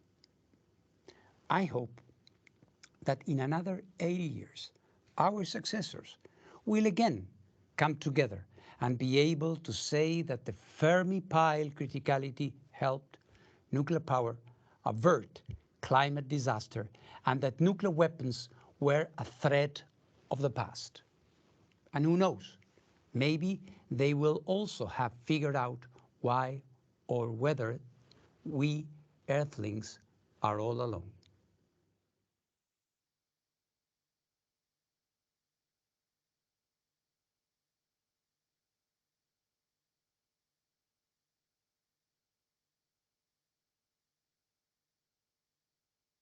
Okay. Sorry for the waiting time. Let me see. Absolutely Okay, no that's problem. fine. I will take it to introduce our first Okay. guest. Actually, Okay, please so go on. The floor is I would yours. like to give the floor to Leon Ciseli, president of ENS, the European Nuclear Society. So, Leon, if you wish to share your message with our attendees. I don't have numbers. I think, yes, about 220 people, so no pressure at all for to tell us something about nuclear energy and the young generation involvement. I will take a few screenshots meanwhile and then share with everybody. Please, the floor is yours. So thank you very much, Roberta. You know, in front of me, it's about 200 people. Behind me, it's about 12,000 members of European Nuclear Society. So I feel the pressure, but from the back, not from the front at the moment. So that's good. Then looking back a little bit into the history and trying to compare this historic situation with what's going on today in the nuclear business. I can say I see quite a lot of interesting parallels, but also not so very, some dissonant parallels in a way. So if we go back to 42 with the Chicago pile, it was put together and worked about 4 years after the discovery of nuclear fission. So the discovery came in 1938, but then it was followed up with tremendous industrial efforts and successes. And so we have the first operating nuclear reactor on in the land, so producing electricity actually. In 1905, in 51, 9 years after Chicago pile, it was the experimental breeder reactor in Idaho. In 54, the first nuclear submarine Nautilus, and then shortly, only 15 years after the prototype, there was the first commercial nuclear power plant operating in Shippingport in United States. So it was about, let's say, 15 years from the very, very, very basic prototype to the commercial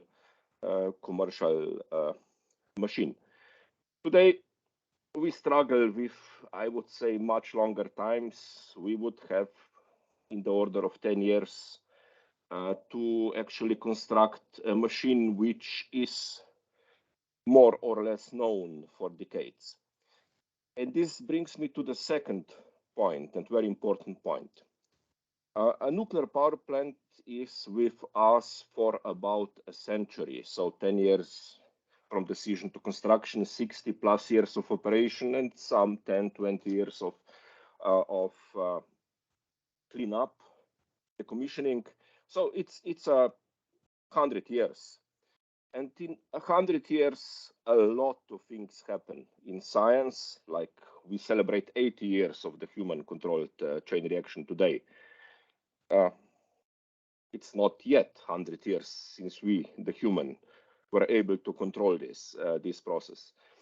And we are already struggling, or we already developed the machine which can work for 100 years for us. But also in 100 years, there is a huge, huge, huge change in the society. One example would be that my city of Ljubljana was between 1900 and 2000 in 100 years in 8 different cities, and the city then in 8 different countries, and the city didn't move. So the question for the nuclear community then becomes, what do we do with this change in 100 years? We are there. for more than 100 years, 4 generations, 8 countries, a lot of technologies. Would we be able to actually develop this future for us and our fellow people, or we will just follow what other people develop, or we will just be very conservative and stay and see, okay, whatever happens for us. And if I remember one of my favorite nuclear oxymorons, we are here for innovation, we only use proven technologies, then I sometimes have a feeling that we are more or less looking for very conservative and not very changing solutions. And here comes the opportunity for the new generation, because our generation did what we did. We will probably not change our ways, but the new generations are very welcome to help us out of this situation. And one of the good opportunities for the new generation is the INEN 2+ project. There is mobility support money designed to move about 1,000 people for a total of more than 100 years of mobility experience, internships, research exchanges, other activities they would want. So please, young generation, or whoever has some connection to the young generation, there is the future in the nuclear, and it will stay around for a century, which is good enough for most of us, at least personally. So join us and help us out of this situation to improve it. Thank you very much. Thanks to you, Leon. It was very inspiring as always. And thank you so much also for your reference about the INEN 2+ project, which is actually the frame under which this event is taking place. So now we go to Yves de Bazay, which is the Director General of Nuclear Europe, formerly known as Foratom, but today with the new identity. So please, Yves, the floor is yours for the message that you would like to convey to the audience. Thank you very much for being with us.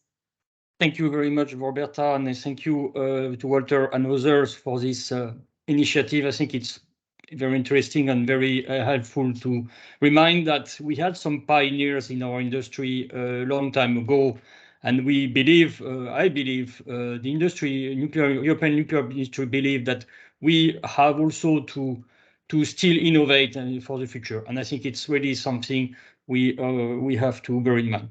So I will have maybe just quickly remind a few figures. I think those figures are well known, but I believe it's always important to remind the situation. So I take the example of Germany over the last 30 days. The figure I'm going to give you are extracted from electricity map, so I think it's easy to find. So just to remind that over the 30 last days, Germany has emitted 734 grams of CO2 equivalent per kilowatt hour. Just to remind that the objective is to go down to 0, and in 2030 already less than 150 grams CO2. Over this period of time, nuclear, of which, and there are still today 3.8 gigawatt installed capacity in Germany, produce 100% of its capacity 24/7. Unfortunately, there was also production of 45% of coal and 22% of gas. And in this period, the wind power was only 5.6% of its total installed capacity, and solar only 1.1%. Just to remind that the installed capacity of those two renewable sources is basically 130 gigawatt installed capacity in Germany, which is twice the power rate average consumption over this period. So this is, and another thing which also we'd like to give as figures, because I also believe it's important, is the example of batteries. Today, batteries in Europe, if they all are connected to the grid all together, so imagine that you have all electric vehicles which are connected to the grid, it's 1 minute and 21 seconds of electricity consumption which is covered by this. In 2030, even with the expectation of the massive development of electric vehicles and other applications, it will be 11 minutes. So it shows, I think those figures are important to bear in mind because it shows that we are not going to be able to cover our needs by 100% renewable anytime soon. I know in the debates today, we see in Brussels and elsewhere that there is this dream that, yes, we don't need nuclear because we are going to make it with renewables and the issue is in front of us.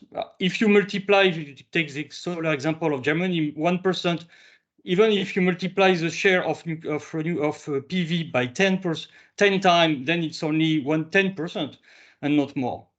So this, I think it's important to have this in mind. And for us, it shows that there is a case for nuclear is obvious, but unfortunately, today there are still a lot of people to convince. The good of that is we see in more and more countries the public opinion which is moving on this. And I heard before Mr. Minopoli highlighting the fact that Italy is not, as for the time being, is still not operating nuclear, but it's maybe something that could happen in the future. So I believe the message I would like to pass on that is we have to work as the industry, but also academics and other stakeholders in order to show the way forward and also express the fact that this industry is still in infancy. So 80 years is maybe a lot of time, but it's really a small time compared to the development of technologies. And we have, this industry has a lot of things to prove, to develop. And for me, I would say the hope on that is expressed by all the startups which are working today on different aspects with people who are very willing to find new solutions for the challenges of today. Have in mind companies like Nucleo or Naria or Seaborg, you can name them, there are plenty of them.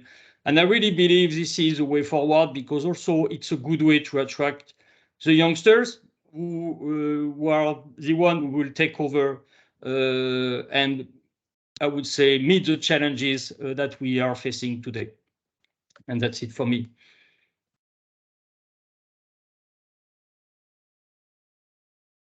You are muted. It's also, yeah, there is a bit of a delay. I'm so sorry. The delay is with my brain.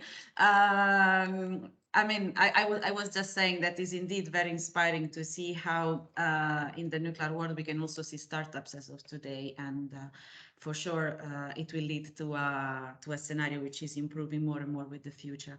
I will now move to our next speaker, who will be Ms. Isis Leslie, Director of the World Nuclear University. Thank you very much, Isis, for being with us today.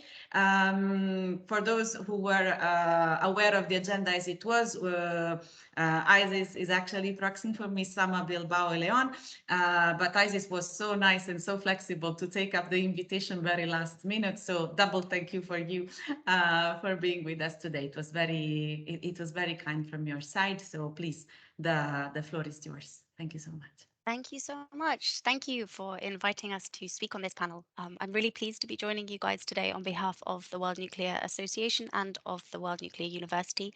And apologies for the absence of Sama, who very much wanted to be a part of this with you guys today. We think that the important thing to remember on this anniversary is that nuclear started out with innovation and boldness, with Fermi and his team creating a new form of energy which would allow the world to access abundant, affordable 24/7 energy. The fact that we are celebrating this 80th anniversary demonstrates that nuclear is a proven solution that can deliver today, and indeed has been delivering reliable low-carbon electricity and heat for many decades. In this time of global turmoil, the world has remembered the importance of energy security and energy independence, and how essential it is to have that access to abundant 24/7 energy, independently of geopolitical pressures, the weather or the season, and has remembered also the urgency of action required to decarbonize not only electricity, but also the whole energy economy. The world has recognized that the clean energy transition cannot leave anyone behind. Currently, 1 in 6 people in the world has no access to electricity. And as was mentioned in the interview just now, as we move forward to decarbonize global energy systems, we need to ensure that every human on Earth has access to abundant, clean, affordable energy so they can reach the quality of life that we enjoy in high-income countries. Health, education, fresh and nutritious food, clean water, clean air, rewarding work to contribute to society, access to leisure and entertainment is all vital.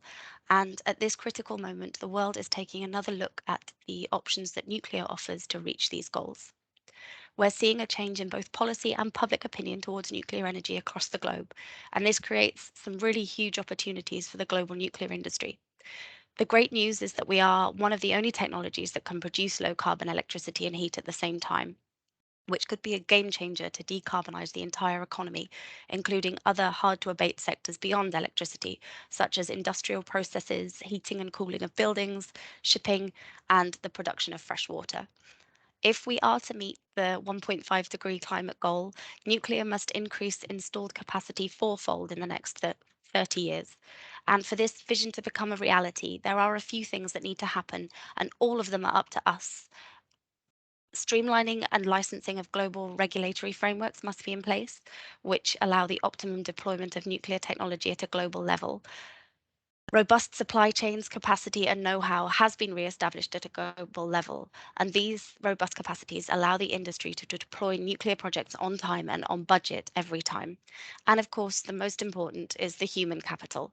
The industry is capable of attracting and retaining and developing the best and most diverse talent to support this growth at a global level.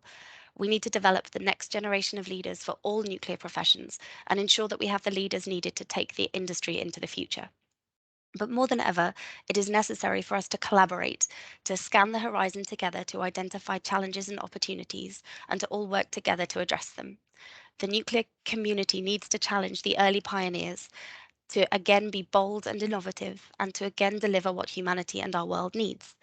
With Fermi's legacy, nuclear energy, we have the technologies available to meet the clean energy challenge for all the world. And now we need to bring together the industry, academia, regulators, and policymakers so that the nuclear industry can have the scale and speed required to meet the clean energy challenge that faces us. It's up to us all to make it happen together. Thank you.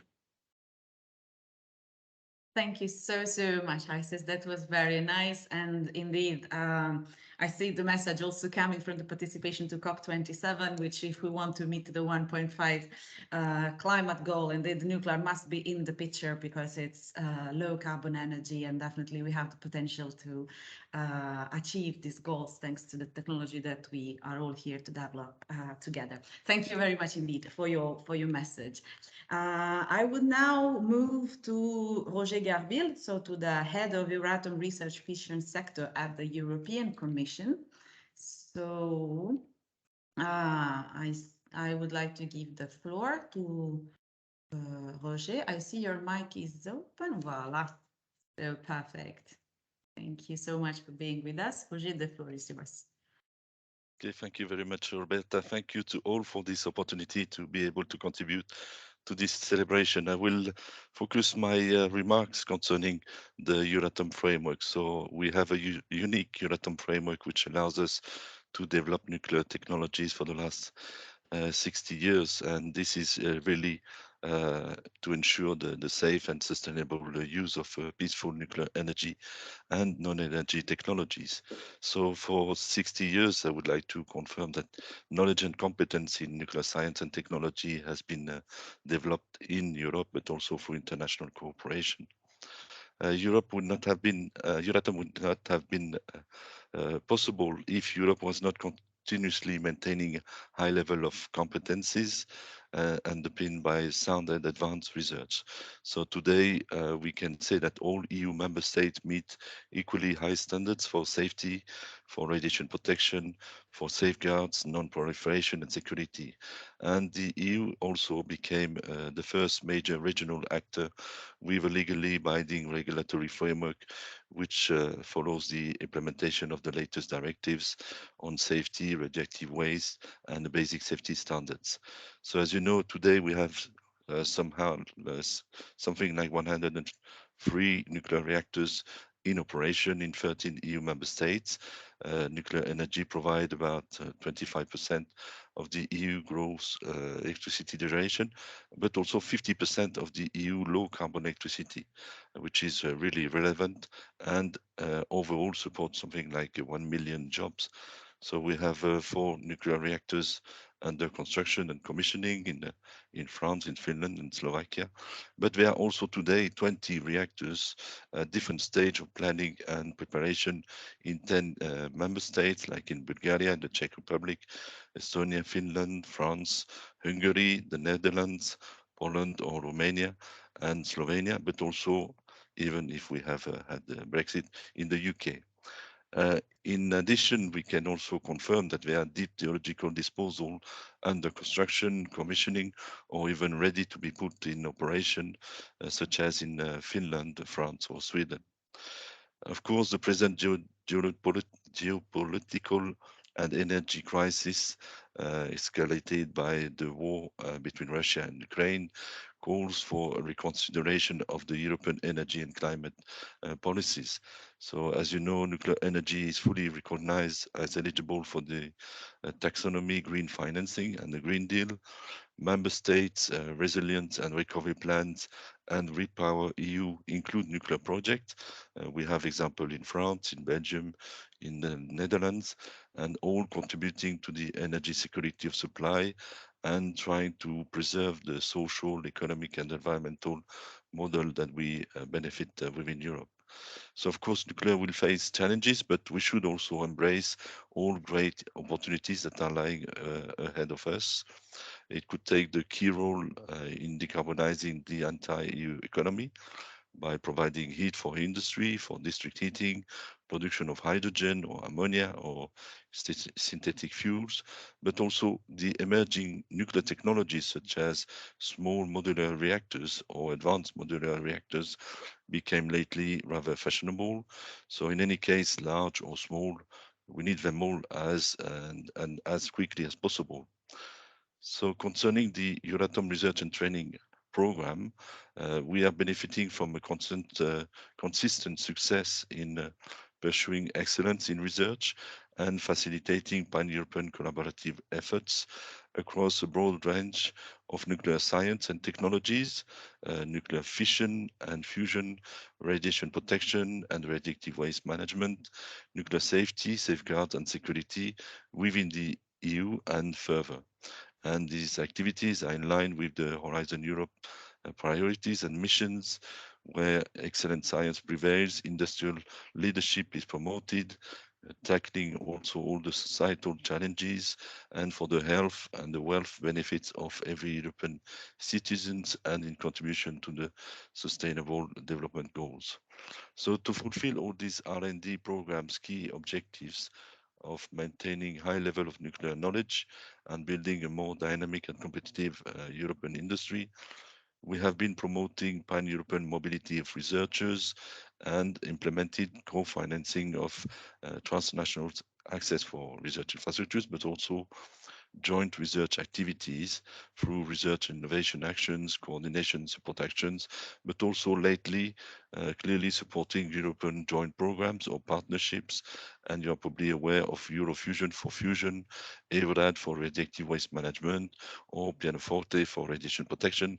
But we have also very nice projects like the NN2 Plus that we are benefiting today in organizing this event, and which is also co-funded by Euratom. We have been also supporting the establishment of research community of European technology platforms, gathering industry, public-private research organizations, technical and safety organization, SMEs and academia. And here I have the pleasure also to mention the SNETP for the reactor systems, IGDTP for the geological disposal and radioactive waste management, Melody for radiation protection, a joint program in nuclear material, ERA, GPNM, but also NN for the field of education and training, and all these are being capitalized.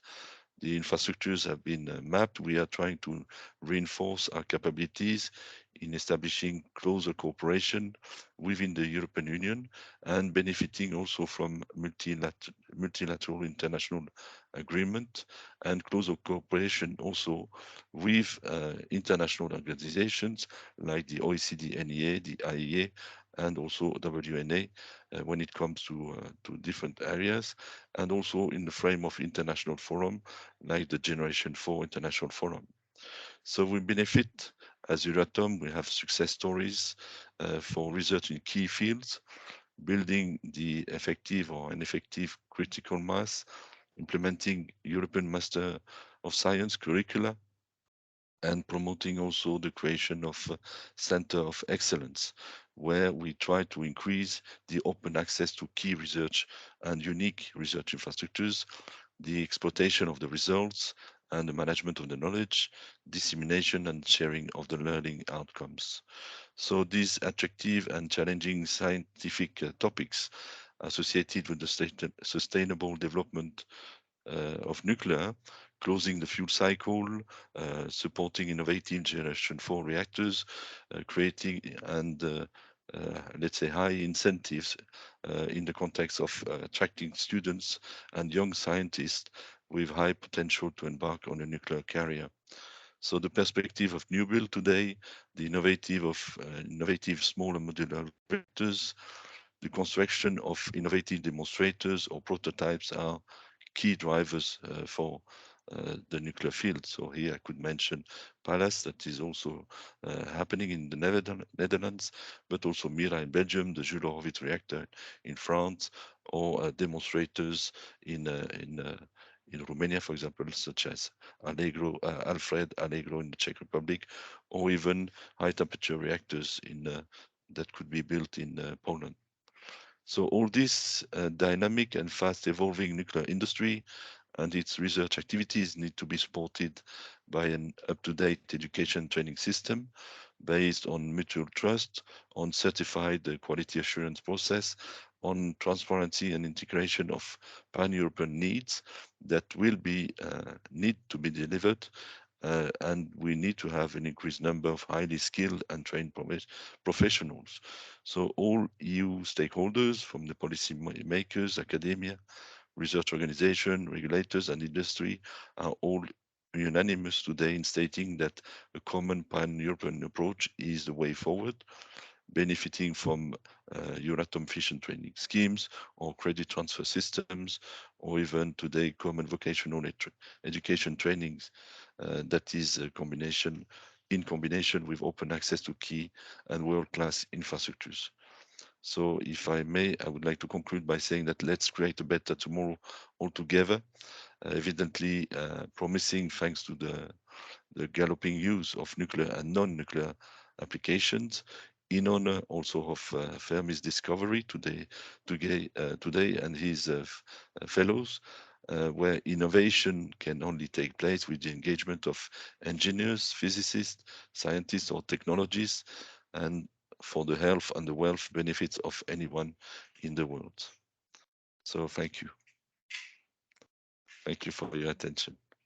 Thank you very much to you, Roger, for your message and for actually covering all the activities which are actually funded by Euratom. There are indeed a lot of different ones which are going on in Europe. I mean, we are very happy and proud to be at the head of the NN2+ project, and of course to be involved in many more. So let's create a better tomorrow together. And on this quote from your speech, I would like to move to the next panelist, who happens to be my director and the executive director of the European Nuclear Education Network, who is not with me physically today, but still connected with all of us. So Dr. Gabriel Pavel, the floor is yours. Thank you, Roberta. Everything is fine? I guess so. Okay.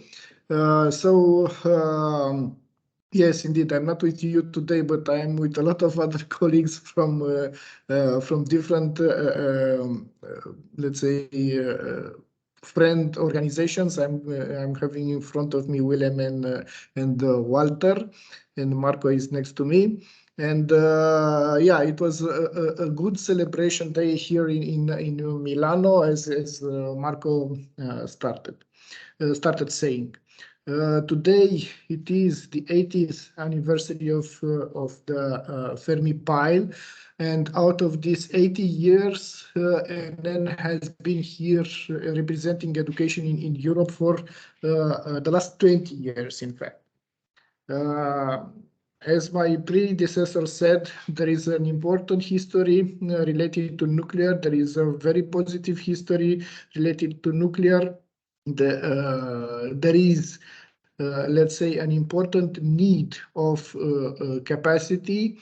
And with the term capacity, I define actual human capacity, actual power producing capacities, but you can also refer to other industries that are connected to nuclear, not necessarily related to production of energy. We have a short word about NN and what is representing NN, or the European Nuclear Education Network. As its name says, we are here the voice of the education, or the voice of universities, the voice of research centers which are united and are members or partners or just friends of our network. So we have 85 members, we have 85 collaborators, direct collaborators with which we are having a strong relationship from 25 countries from all over the world. So we are collaborating with partners and sister organizations from all over the world. But our main headquarters is here in Europe. Our main activities is here in Europe. And let's say that for the last 20 years, our educational best support, nuclear education best support was indeed European Commission, because I must acknowledge the fact that European Commission during all this period was a very strong supporter of creating human capacities, of creating the, let's say, the experts that are today needed and that today contributed to the development, implementation, and evolution of nuclear in all aspects. The role of NN here is to put institutions, to put people together. Why to put them together? Because we would like to have and to use a word that was repeated today. It was repeated numerous times. Together we can support in having this education brought to a specific level, to a required level needed to ensure the qualified people, the people that are excellent in what they are doing, the people that are, let's say, used for attracting new people to our field, and also to create for them a proper background for career development and let's say a proper future for their preferred field of work. We have developed during this period a lot of actions dedicated to attracting people. We have developed a lot of actions dedicated to training the people, but we are also looking into the future. So if most of my predecessors spoke about what represented up to now nuclear, I dare to give people, to give to our listeners a good perspective of what is going on in terms of education, because that is why I'm representing this organization today. Your expertise, your work in this field is needed. Everybody agrees that the workforce needed in nuclear is very high. So for sure you have a very good future here.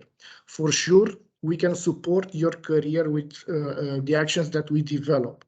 Today, my predecessors spoke about the famous NN 2+ project, which is a follow-up of the NN+ project, a very successful project that unfortunately ended, but fortunately has this 2+, this predecessor. which aims at being more innovative, more demanding, and also offers more opportunities to your career. In fact, in an N2+, we are talking about creating these education and training activities needed for your excellence in the field, implementing this, but also supporting people who've not necessarily found all the needed actions for their career actions developed within these projects. We are supporting with a very generous fund of 2.5 million euros, the creation of capacity all over Europe and not only. But besides this project, we are also involved in numerous other projects that are dealing with different aspects of nuclear. For example, we are also involved in projects related to small modular reactors, to reactor physics, to chemistry, to radiochemistry, to production of medical radioisotopes, which is a very important topic in the nuclear, to safeguards. In fact, we are implementing several projects, and I'm thinking now about the training and tutoring projects and also the safeguards, that project that is currently under implementation, which is not necessarily targeting European students, but also students from extra EU countries. So again, the European Commission proves to be a very strong supporter of creating nuclear competencies even outside its borders. I guess my message here is that we are here to support you. We are here to work together with our collaborators, with our friends, with our members, in trying to support, in trying to provide adequate training and education activities for your career. Thank you very much. Thanks to you, Gabriel, for your message and for inviting everyone actually to take part in education and training in nuclear. I mean, it cannot be more true that the renewal of the workforce is absolutely needed and the sector is expanding. So do not hesitate to take a turn in your career or start your career in this field. We will have a career event later on to show you the more opportunities. And with this, I would like to give the floor to our last but not least at all panelist of today, which is Antonella Di Trapani, representing OECD NEA, OECD Nuclear Energy Agency. Antonella is Senior Analyst for Education, Outreach and Knowledge Management, Head of the Nested and Global Forum Secretariats. So Anton, the floor is yours for your message. Thank you so much. Thanks, Roberta, for the introduction, and thanks to the European Commission and N2+ project, in which the OECD NEA is participating as a partner for organizing this event. As Italian, it's a great honor for me to be here with you all today to celebrate such an anniversary. I'm not going to say much more about Fermi and his achievement. I want to say a few words on behalf of the OECD Nuclear Energy Agency, and offer some remarks on the important role you all have today as future leaders in nuclear energy and why we need to cultivate the next generation of nuclear professionals. As you all have heard from previous speakers, we need now more than ever an affordable and secure energy supply to reduce the reliance on fossil fuels. And nuclear power provides low carbon electricity around the clock at a predictable cost, while increasing fuel diversity in the electricity mix. Therefore, countries are investing in technologies, in innovations such as small modular reactors, which are key part of the goal to develop safe, clean, and affordable nuclear power options. Of course, new developments and innovations cannot happen without investing in human capital, creating new jobs, and more career opportunities for the young generation of nuclear experts. Young people need to be well trained and to have a broad awareness of nuclear energy and understand the issues and technologies needed to be developed in the next 20, 30 years. The NEI, in partnership with its member countries, we have engaged strongly with in the issues related to the education and capacity building and launched several training and education initiatives.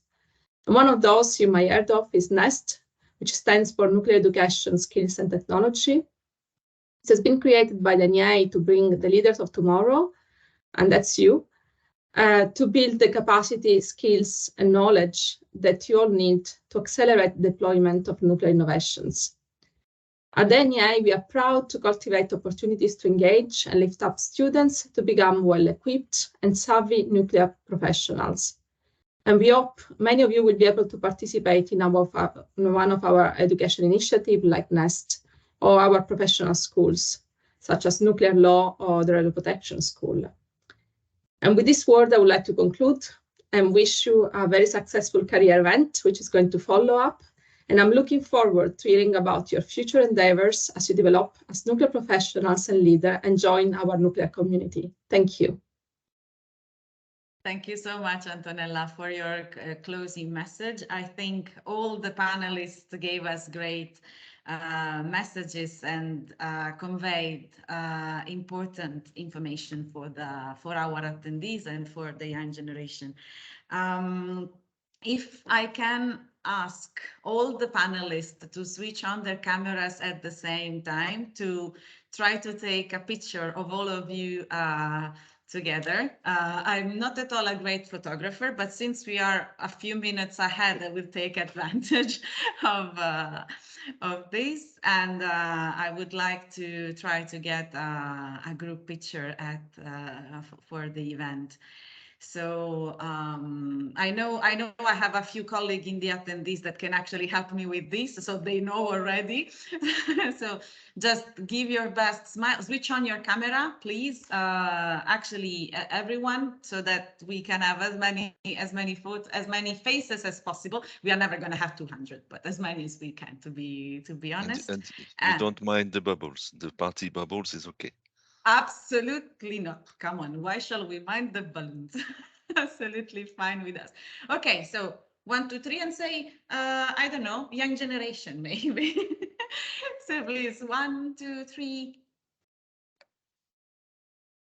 Fantastic.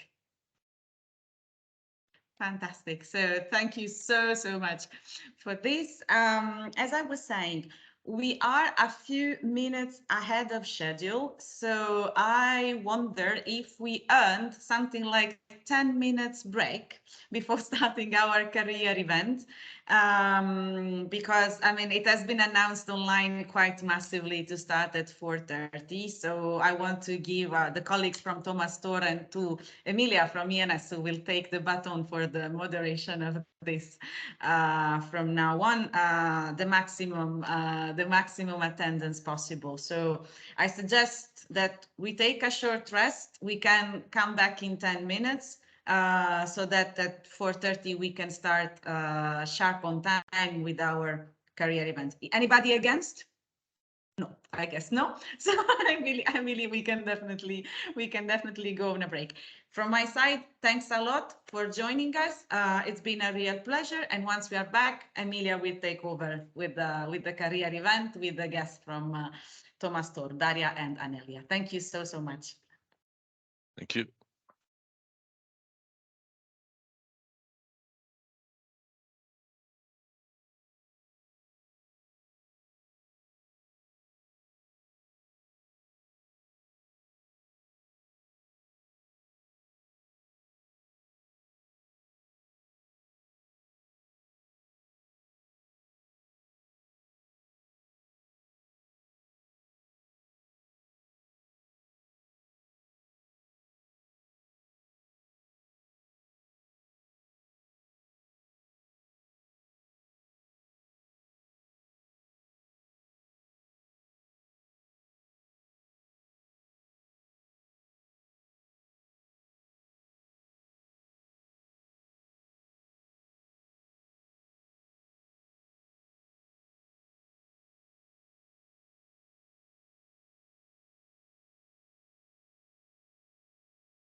Okay, it's 4:30.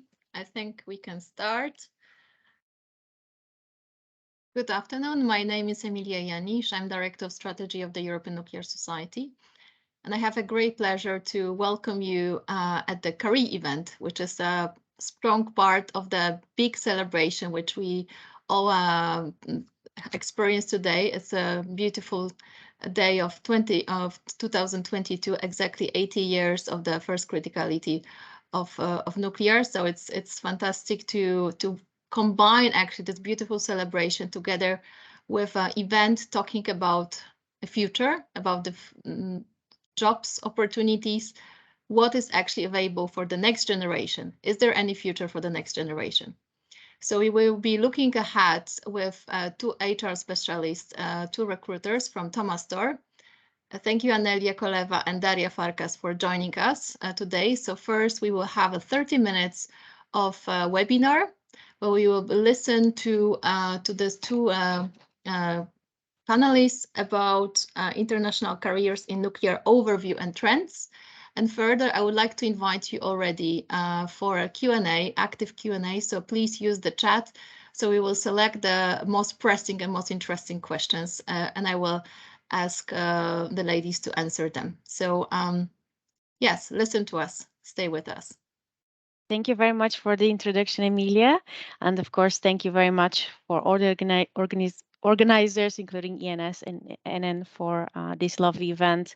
And special thank you also to Wouter for the invitation. We are pleased to be here. And I will share, we have a little presentation prepared, so I will share it now. I hope everybody can see the presentation. Yes, fine. Great, great. So we will talk a little bit, slightly different topic indeed regarding the careers in the nuclear industry specifically. So of course, a lot of you have already some experience. Some of you might be yet to choose career path. So we hope to be able to give you some ideas and guidance, and of course, some industry trends. And indeed, of course, as you have heard, myself and Daria, we are recruiters in the nuclear industry. I myself specialize in the EU markets as well as new markets. And Daria, do you want to say a word about what you do as well? Hi, everyone. Very nice to meet you all. I'm a specialist recruiter in the UK sector at the moment, mainly focusing on SMRs, AMRs, and fusion. Floor is back to you, Anelia. Thank you. Of course, we will not go into so much details about who we are at Thomas Door, but indeed we are specialists in nuclear, and we have been expanding to other net zero. But of course, we work globally, and we work in Europe, North America, and the Middle East mainly. But we expand to other markets as well. And of course, if you have questions regarding Asia, we might not be the best ones here, but indeed, we hope we can help with the Q&A session at the end. Our main expertise basically between Daria and myself is within the UK, France, Finland, Benelux, but indeed, of course, hopefully we can help with other topics as well. And then to move to the kind of, big question, especially if you're new to the, looking for work in the nuclear industry, there's a lot of areas that are very obvious, but a lot that are not so commonly overlooked. So of course, nuclear operations is one that is very, very commonly thought about when you know people study nuclear engineering. Obviously, going into like reactor operator training, for example, or like a shift engineer is quite common. Indeed, that kind of career path is a very long-term and stable with a lot of visibility for the future. And of course, that means often people will be having quite a lot of stable career path. But these days also there has been new projects going into operations, so this kind of expertise has been very key. Of course, we hope to see it even more needed in the coming years. And like I mentioned, there's quite a specific and fixed pool of candidates, so there's rarely very like large pool of new jobs when it comes to operating a reactor that comes in the beginning of the project. But when there is a lot of new jobs, that is when there is a nuclear new build, of course. So when it comes to new build, a civil new build, of course, would bring some stability, but it's a bit more of a short-term project. And of course, that type of expert, people who have nuclear new build experience often tend to move from one new build to another. And we see that in Europe, there has been quite a few. So you have this kind of very valuable expertise of people who can bring insight and can have the knowledge of one project, how it's been done to another, even if it's a different type of reactor technology. And indeed, similar skills are sought after also in like smaller, more experimental projects, but we'll get to that in a moment. And I'll go more into the new build topic in the next slide. Meanwhile, of course, there's a nuclear defense. Of course, when it comes to submarines, in other types of nuclear defense, there is similar lifelong career and stability, but of course, the security clearance could be a little bit higher. And of course, that means that often, employers are looking for local people for such jobs. Then we go into the maintenance and outages, which of course goes closely together with operations, but sometimes there's different type of expertise needed. So sometimes there would be, like with the additional workload, there will be additional temporary staff to support, or they could have, permanent maintenance experts who have a varying amount of workload. And types of jobs in that kind of that part of the life cycle are, let's say, corrosion experts, spare parts engineers, radio protection staff, electrical and mechanical maintenance engineers, and so on. So it's a little bit of a different part of the process in the life cycle. Another part that is sometimes a little bit forgotten about, and it's actually really, really crucial, it's the supply chain. So by that, we mean equipment manufacturing, fuel, so fuel enrichment, transportation, and so on. So there's a lot of the employees on nuclear power plants that could be dealing with this part of the supply chain. And these people and jobs are not always on site. So if you compare to a nuclear operations expert or nuclear maintenance expert, that's usually on site, and with the supply chain, often those are people who work in the manufacturing side. They could be, for example, quality engineers. They have a little bit of a different overview, so they might be working on multiple projects at once, and they could, for example, be also working for a company that specializes in that kind of equipment, both for nuclear and non-nuclear projects.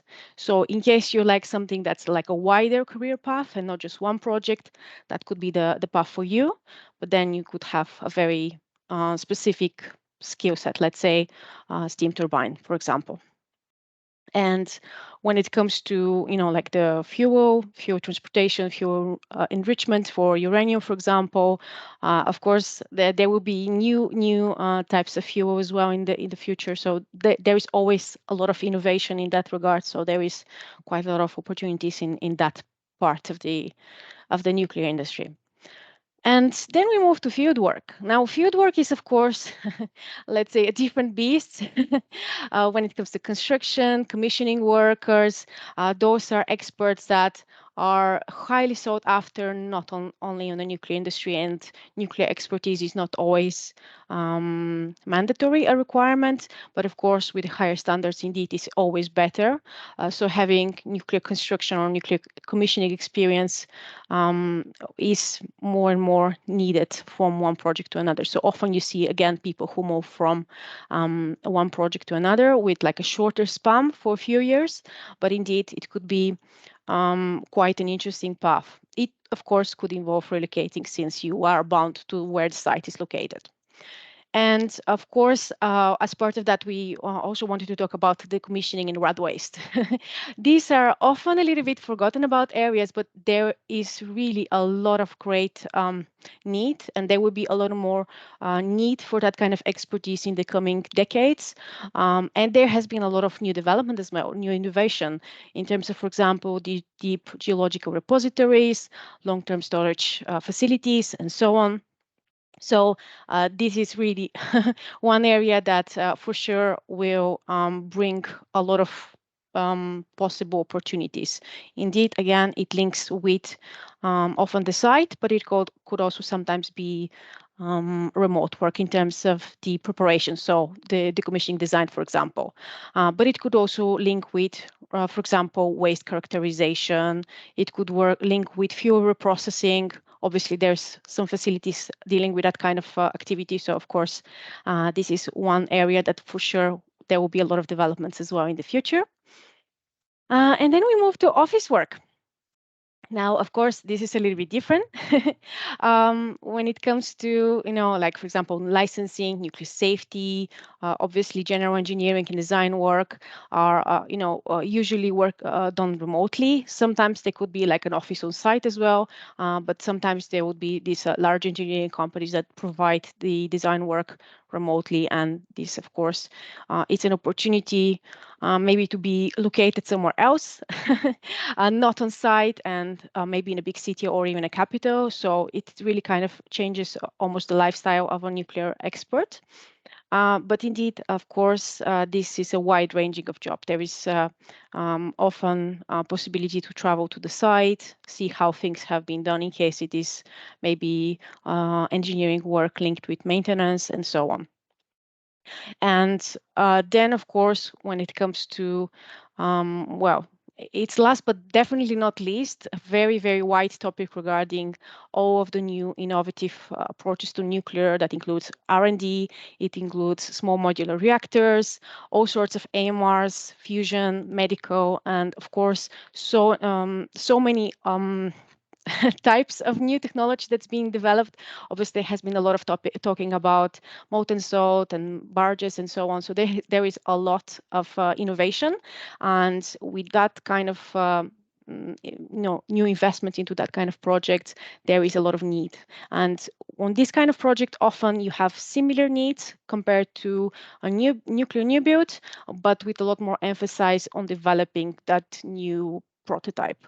So, for example, there could be more niche areas like material science, reactor core design, neutronics, thermohydraulics, again, safety and licensing. So there is a lot more need for expertise, and obviously it really depends on who develops the best prototype, which one is being picked up, and what is really successful in the end. But indeed, there is a lot of talent going into that direction, so it's definitely a very, very interesting part of the nuclear industry. And just to go back to the nuclear new builds, here is like we've prepared a little bit of a glimpse of what types of expertises could be needed on a nuclear new build. Obviously, this is not an exclusive list. There is a lot. But I just wanted to mention that, of course, there's a lot of engineering side, safety types of role, but there's also the kind of project office and commercial types of jobs. And having an engineering background does not necessarily exclude having a more commercial career path. Of course, it could be a little bit more different skill sets required, like communication skills and so on, but let's face it, communication skill is important throughout. So overall, it is very, very interesting to see how things develop, and obviously this kind of project like a new build could depend on the type of reactor technology and so on, but indeed this is a quick snapshot. And just to move to the next topic, in terms of the types of employers, this is something that's sometimes overlooked, and of course I touched upon it a little bit. Basically, if you work as the owner or the utility, you have a strong responsibility over the delivery and the defense of the project towards all sorts of regulatory compliance. But you have decision-making power, and there is a lot of responsibility that goes into that. And when you work as the main contractor organization, then you are delivering the work, but you depend, of course, on the client expectations and the guidelines, of course, from the regulators as well. So you'd have, for example, you could do calculations or construction commissioning work. So you would be doing a lot, but of course, dependent on higher body. Of course, it could mean that there is also multiple projects at once, but usually if you are a main contractor, you deliver one project and you move to the next one. While, as I mentioned previously, with supply chain and engineering companies, you could work on multiple projects at once. You could also sometimes need to tender for works. So, for example, you could be in competition with different suppliers of that kind of engineering service or that kind of equipment manufacturing. So there is a lot more competition, but indeed there could be a bit more variety type of work. And lastly, but not least, there is, of course, the governmental type of job, regulators, and so on, including international bodies. And in that kind of career path, of course, you would be in the core of the decision making on a higher level. There could be some more bureaucracy involved, depending on the type of job. But of course, it's very important and valuable work as well. And of course, when it comes to the types of jobs, this is something that usually people know about, but it is worth like giving a little bit of a quick reminder, because often people are not familiar so much, for example, with the contract and the interim side of things. Obviously, if you're a graduate, if you're looking for something to build on your education. Let's say, of course, internships and traineeship are great. There's also some graduate schemes where you could explore, for example, different parts of the industry and change job every few months for, of course, a fixed period of time, but it's a very good learning experience. So these kind of graduate schemes are really, really valuable. Then, of course, when looking for a full-time permanent role. Then when it comes to permanent roles, obviously there's a lot of long-term career stability and development. And of course, you could have to deal, for example, with company politics, for example, if it's a very large organization, but it is indeed a very stable path that usually people start with after their internship or traineeship. As people gain some experience, as they have some more niche knowledge, sometimes people go into more a contractor or role, or also known as freelance. And with this kind of work, people could either create their own company in the country that they would work on, or be employed by an umbrella, or also known as payroll company. And in that way, it's kind of a hybrid. You are officially self-employed, or you're officially a contractor, but you are an employee of the payroll company or umbrella company. And of course, then you have a bit more flexibility, but of course you gain different experience. And there is also a little bit of higher risk, given that it's usually a shorter term contract. But of course, then the salaries are a bit higher to compensate for that. And then lastly, there is the interim and temporary type of staff. This could be, for example, to be an agency worker, to like have a staffing contract on short-term type of project or assignment, which could be, for example, during maternity leave, or as I mentioned earlier, during, for example, massive outage or maintenance works. And with that, I also want to give the floor to my colleague Daria, who has more practical information on how to look for a job. Hi, everyone. Once again, it's very nice to be here. As my colleague Anilia has mentioned, I was thinking to tackle a bit more on what you actually need to do when you're looking for a role. So I'm guessing a big part of the audience today might look for their next position, or might actually now start or enter the nuclear industry. The first thing, as you can imagine, is building your CV, right? It seems very easy. Everyone is doing it. However, it's a very important step. We always advise our clients and candidates having a very concise CV with enough detail can really save you from the shortlisting stage. Always try to have a version in English as well as one in your native language if you think that will be useful. But you have to tailor it to the role that you're applying for.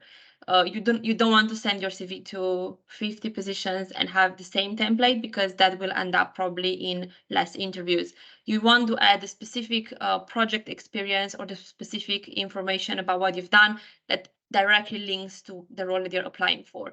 You can also include things like significant achievements, what you have done in the past, what were your successes, as well as the soft skills that you have as an individual, communication, business skills, or any other that are not directly relevant to the nuclear industry.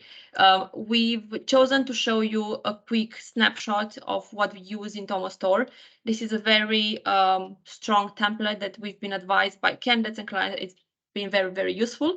It sells somehow the individual in the best way because it starts with a cover page, but not an essay, like a very structured information talking about what you've done, best skills, and some key information about your background, nationality, and so on and so forth. And then it just goes directly into your experience. Usually we suggest write it down up to the last 10 years, but obviously if you're a very expert individual or an SME, you might want to extend it and have it much longer. That's completely up to you. That's the first thing that you need to do when you are starting or even thinking to apply for your next role or enter the industry. The next part is, let's say you've sent your CV and now it's time for an interview or more interviews, hopefully. What do you need to do and how you can prepare to be your best and show your best skills and be really strong in the interview? First and foremost, going back to the CV, is really look into what you have done as an individual. What have I done in my career? What is relevant for this employer? What are the examples that will really stand out for this client, and focus on those details rather than bringing up the minor information that might not even play an important part in the discussion.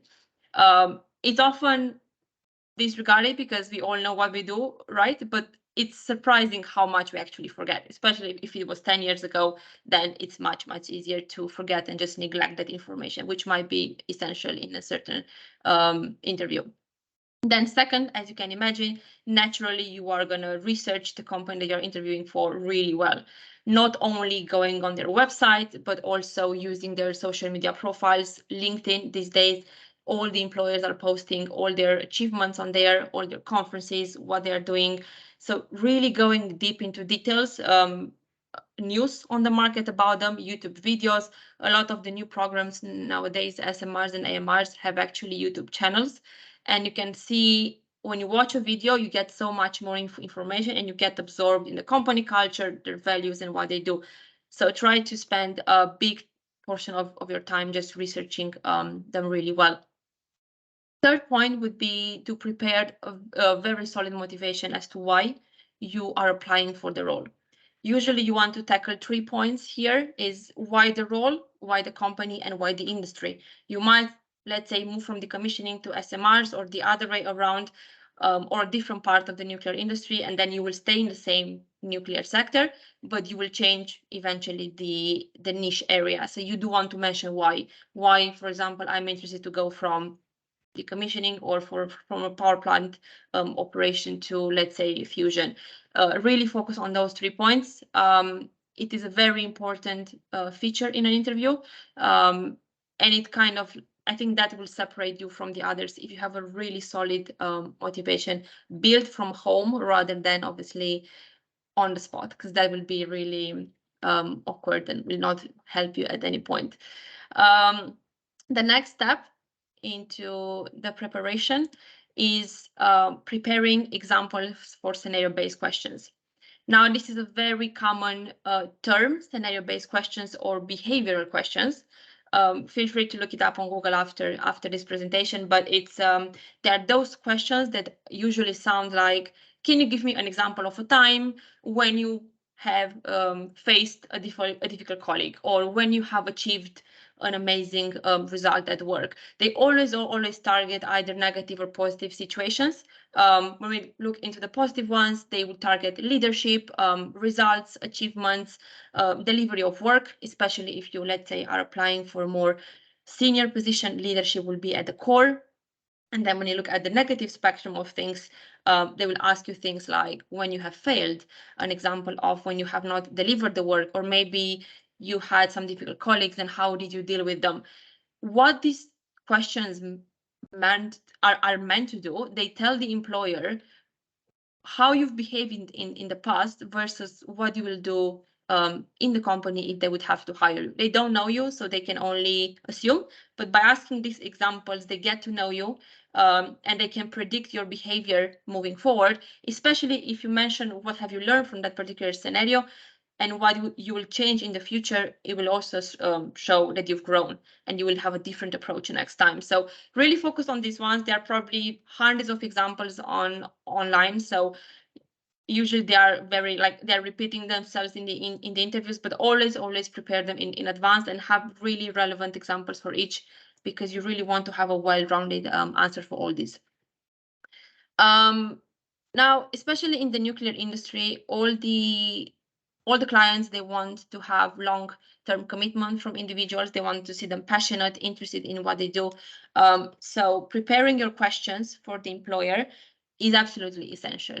You are usually given 5 to 10 minutes to answer as many questions as you can, 3 to 5 or even more. Obviously, don't ask the question that you can find online their answers for, because that shows that you haven't really spent the time on. But ask about, for example, what's their experience in a company? What do they enjoy doing the most in the role?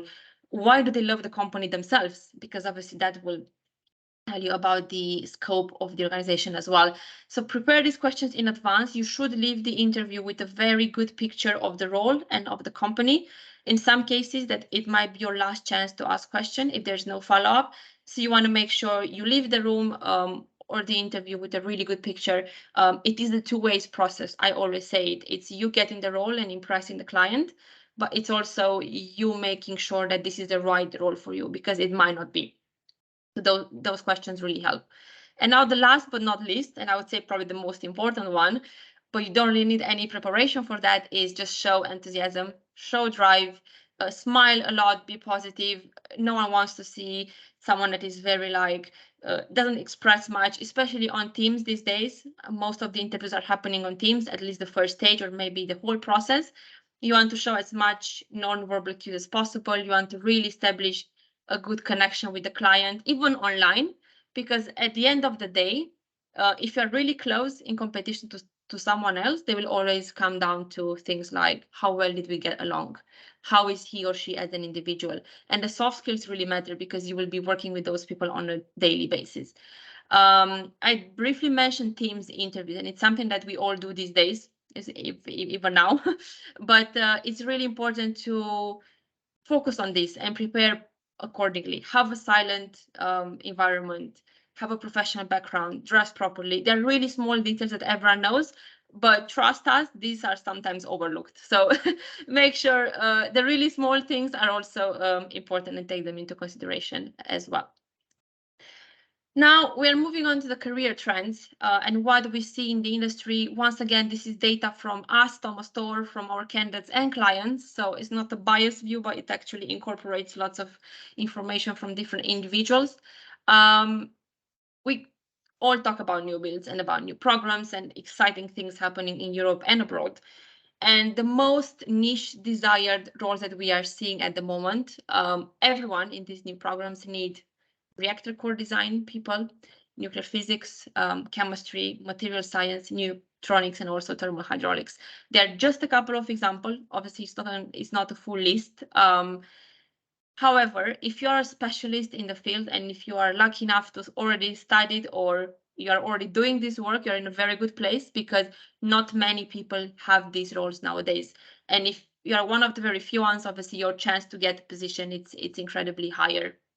So that's what we are seeing in both UK, Europe, and from our colleagues in the US as well. Hybrid work versus in office, right? It's a very hot topic at the moment. How much do we go to the office and how much do we stay at home? Before COVID happened, everyone used to go to the office, I guess, in the nuclear industry. I'm confident to say I think that was the norm previously. The site workers, they couldn't really stay at home during the pandemic, so they still had to go to the site. However, we are seeing a new trend these days,